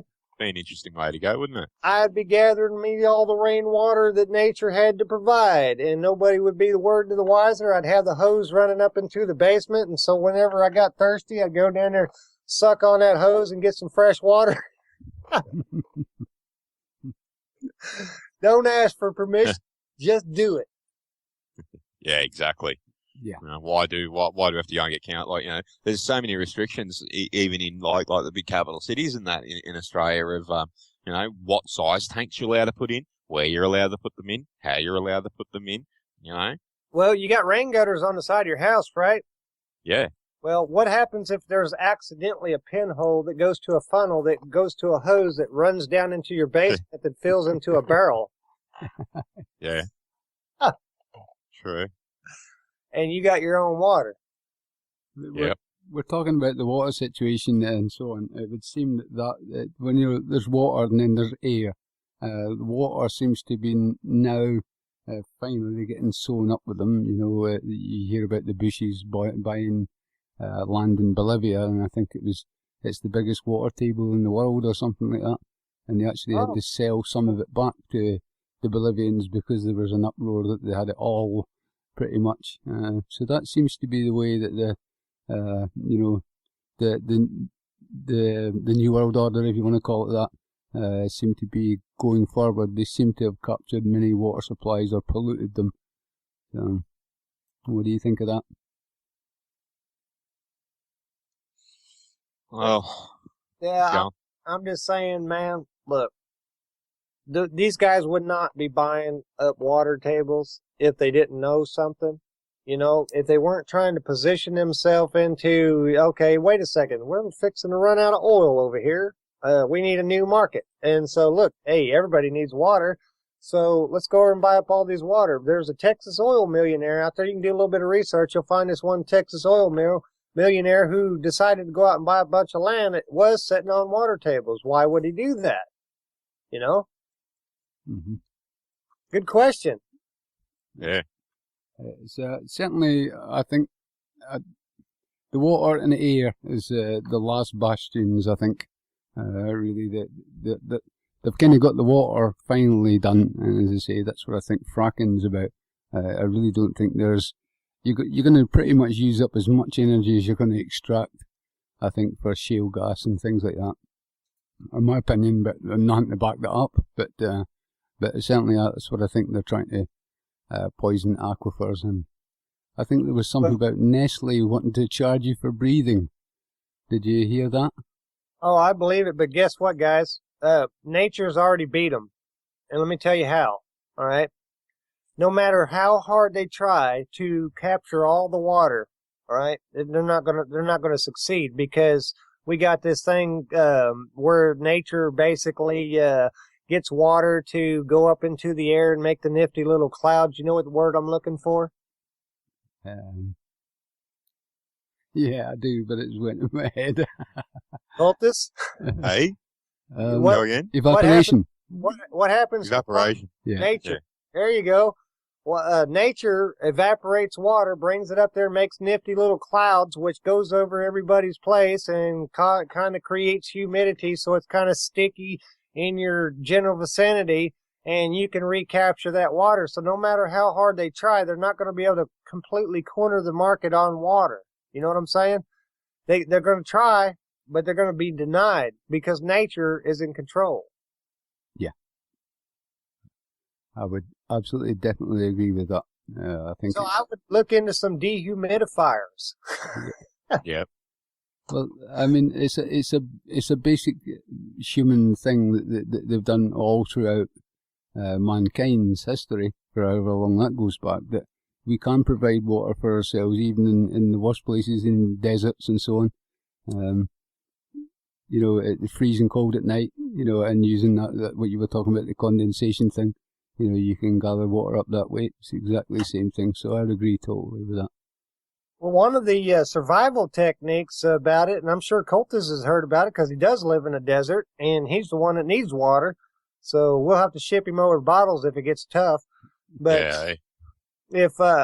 if you take a piece of plastic and you put it up on the sun, the heat of the sun on one side of the plastic and the cool air running underneath there, which doesn't seem cool to the person standing around because it's hotter than heck out there in the daytime. But it actually is enough temperature difference between the sun and the other side of that plastic to create condensation, which you'll get pure water out of. Yep. I mean, there's the SAS survival technique one. I don't know if you've heard of this, but say 2 plastic bottles, you know, a litre bottle if you like, and you use your own pee, your own urine.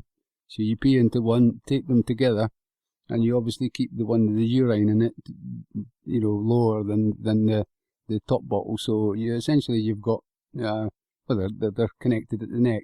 So you leave them like that, and eventually the sun evaporates the pee, which then rises and then settles in the top bottle.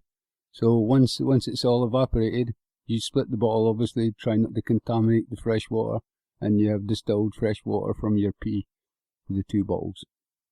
Yeah, it sounds kind of disgusting, but actually nature breaks it down anyway. So if you think about it, everything that you pee out throughout your life is getting filtered back down into the water system somehow, some way. It's not disappearing.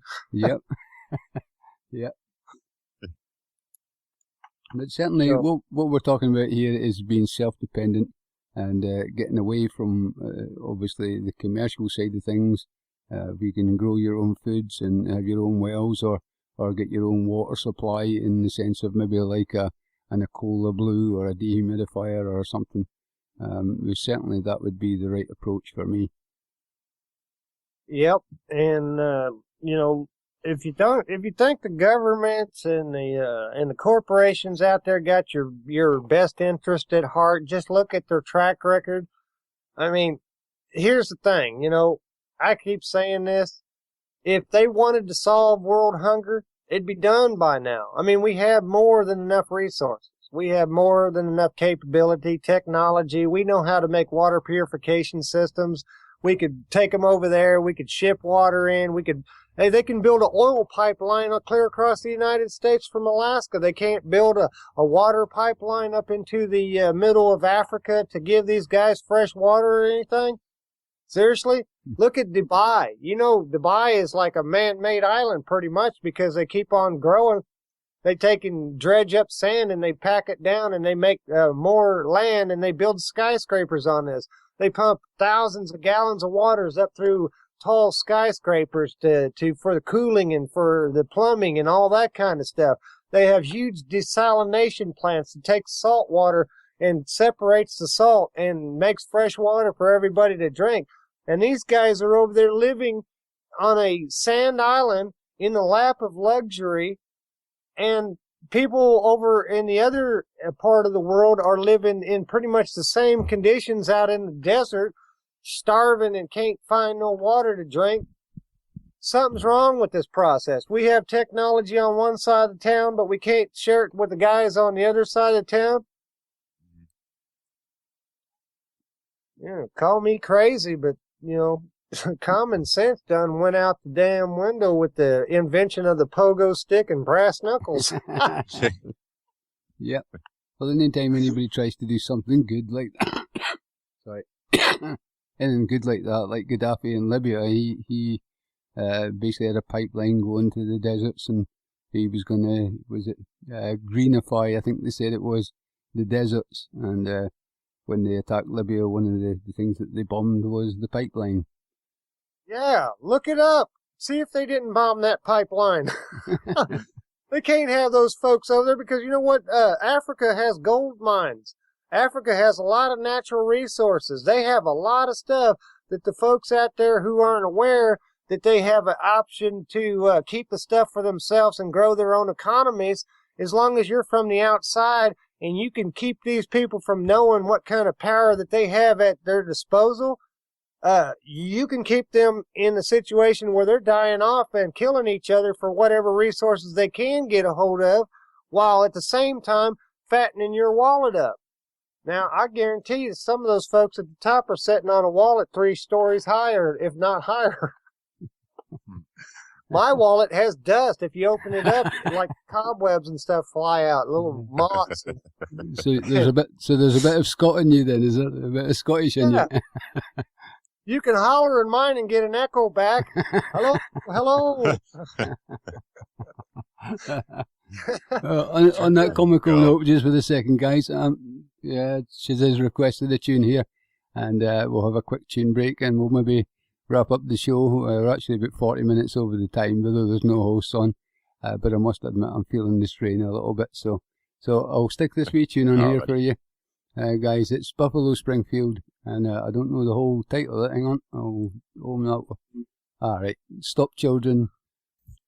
Well, welcome back to Awake Radio, guys, and Shazizz Radio, and all the other stations that are simulcasting out there. I have Kultus Nagrand as my guest, and Shazizz is my guest, and it's been great to have them on my last show. We're going to do another little 5 minutes, guys, because Shazizz's dinner's ready. Yeah, and I need to eat because I'm disappearing. I've lost 500 pounds in the last 2 minutes. So we have unity there, dude. So would you like to make any last comments, guys? Well, I just want people out there to understand how much of a gift that we've got. I mean, the opportunity that is set down before us right now with all the networking capabilities that we have access to, with all the research potential, the friends that we've brought together, and all the people from all over the world. We don't want to give this away. We don't want to trash this. We don't want to let it go. And so with that said, using just a little bit of wisdom from every side, from every nation, We can make the world a better place, and it's going to be us that does it. It's not going to be any representation around the world. You've seen their track record now, and you've also seen your track record. Nobody does better for you than you. You know what I'm saying? Mm-hmm. Mm-hmm. Mm-hmm. Yep. That's always the thing, isn't it? You know, at the end of the day, there's so much treachery and all that going on out there. At the end of the day, sometimes you are the only one that you can trust. You know what you're thinking. You know what you're going to do. No one else does. You know, and if you know that you can trust yourself, maybe you're the one who needs to step up to the plate to keep the bastards honest. Yep. Mm-hmm. Yep. Yep. Yeah, that's me. That's how I got to where I am now, because I was sick to death of trying to decipher the crap. And I thought, well, screw it. I can trust myself.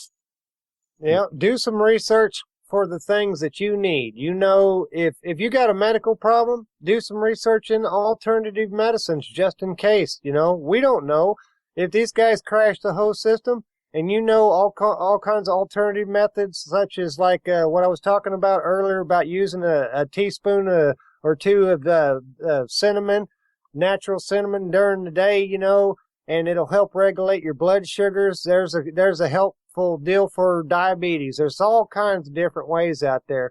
There's a lady out there, I still get her name wrong to this day, Dr. Lorraine. I can't remember what her last name. It's either Davis or Day or whatever. She writes a book called Diseases Don't Just Happen. And she sits there and breaks down these diseases and the causes of these diseases. And there's a lot of natural things that you could take out there that would well outweigh what you could get from any pharmaceutical or any synthetic made chemistry set, whatever that the elite or whatever you corporations want to sell you. Yeah, for sure.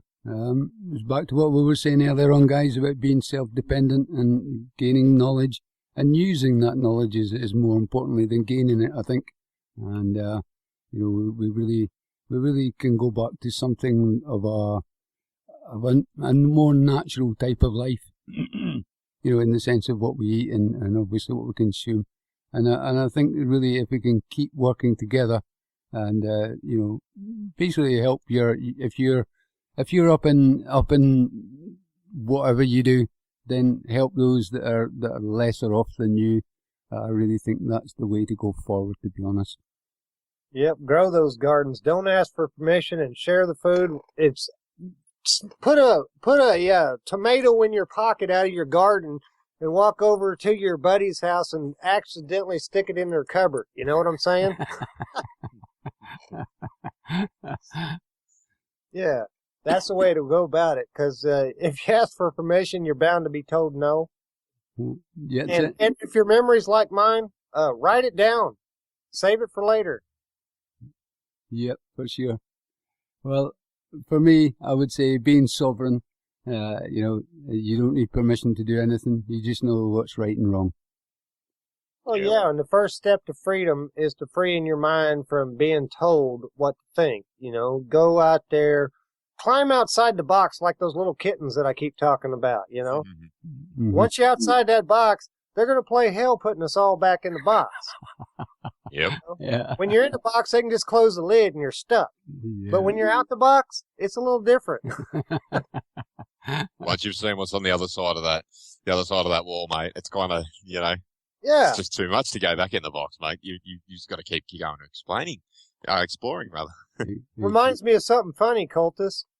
Yeah. There's going to come a time in history, if things keep going the way they do, the Knights of the Round Table and shows like this, it will be illegal. Yeah, totally, mate. Like we are lucky that it's already not happening to us, to be quite honest. I mean, you know, some of the things we discuss and the things we've put out there already is, you know, I'm sure irking some powers that be, mate. So, you know, yeah, we're lucky we're not under a little bit more duress already. Yeah, if you get caught with a copy of Awake Radio or a Night Radio's podcast in the future, you might be in trouble. Yeah, it'll be like, you know, punishable by death. They'll chase you down through the streets like, you know, old Nazi Germany, you know, trying to find you and, you know, get rid of the last copies known to man. Yeah, so with that said, take advantage of these times and share information as fast and as furious as you possibly can, and love one another. What better advice can you give, man? That's it. Well, on that note, that sounds like a good note to end on, I think. And I can only thank you guys for coming on the show. And Well, thanks for having us. Yeah, thanks for having us on your last show, Steve. And well, good luck, mate. well, it may be FB, and you never know. Hopefully things return with my breathing, and I can maybe come back and do a little bit more. But certainly, I'm going to be around, guys, and I really appreciate anybody that's ever tuned in to listen to anything I've got to say. It's always amazed me that somebody wants to listen, and as I say, hope you have found some use of the information that I've given out, and hopefully I've tried to do it in the best way possible. But Hey, Steve, uh-huh. before you leave, go out to the country, take your shoes off, and look up at the moon. It's the same one I'm looking at, brother. Yeah. It's certainly this big ball that we're on. We all need to help each other. And I used to say that, hold your part of the big ball up, and then if you can spare any extras, help somebody else hold their part of the ball up. So, we're all looking at the same moon, as you say. Yep. Good stuff. Peace and love, everybody. Take care, all. Okay, take care, my friends, and I'll be talking to you very soon. And for you listeners that tuned in, thank you very much for tuning in. I am going to be about. I'm not going to go too far, and you will see me on bits and pieces. And I maybe even go on Shazizz's show on the nights and sometime when I have good health and I can talk for a bit. Hey, that'll be great. Always welcome. Once again, thanks again, folks. And I used to say see you next week, but that's obviously not going to be the case. But you'll be seeing me around. Take care, folks, and be self-dependent and spread the word as much as you can. Take care.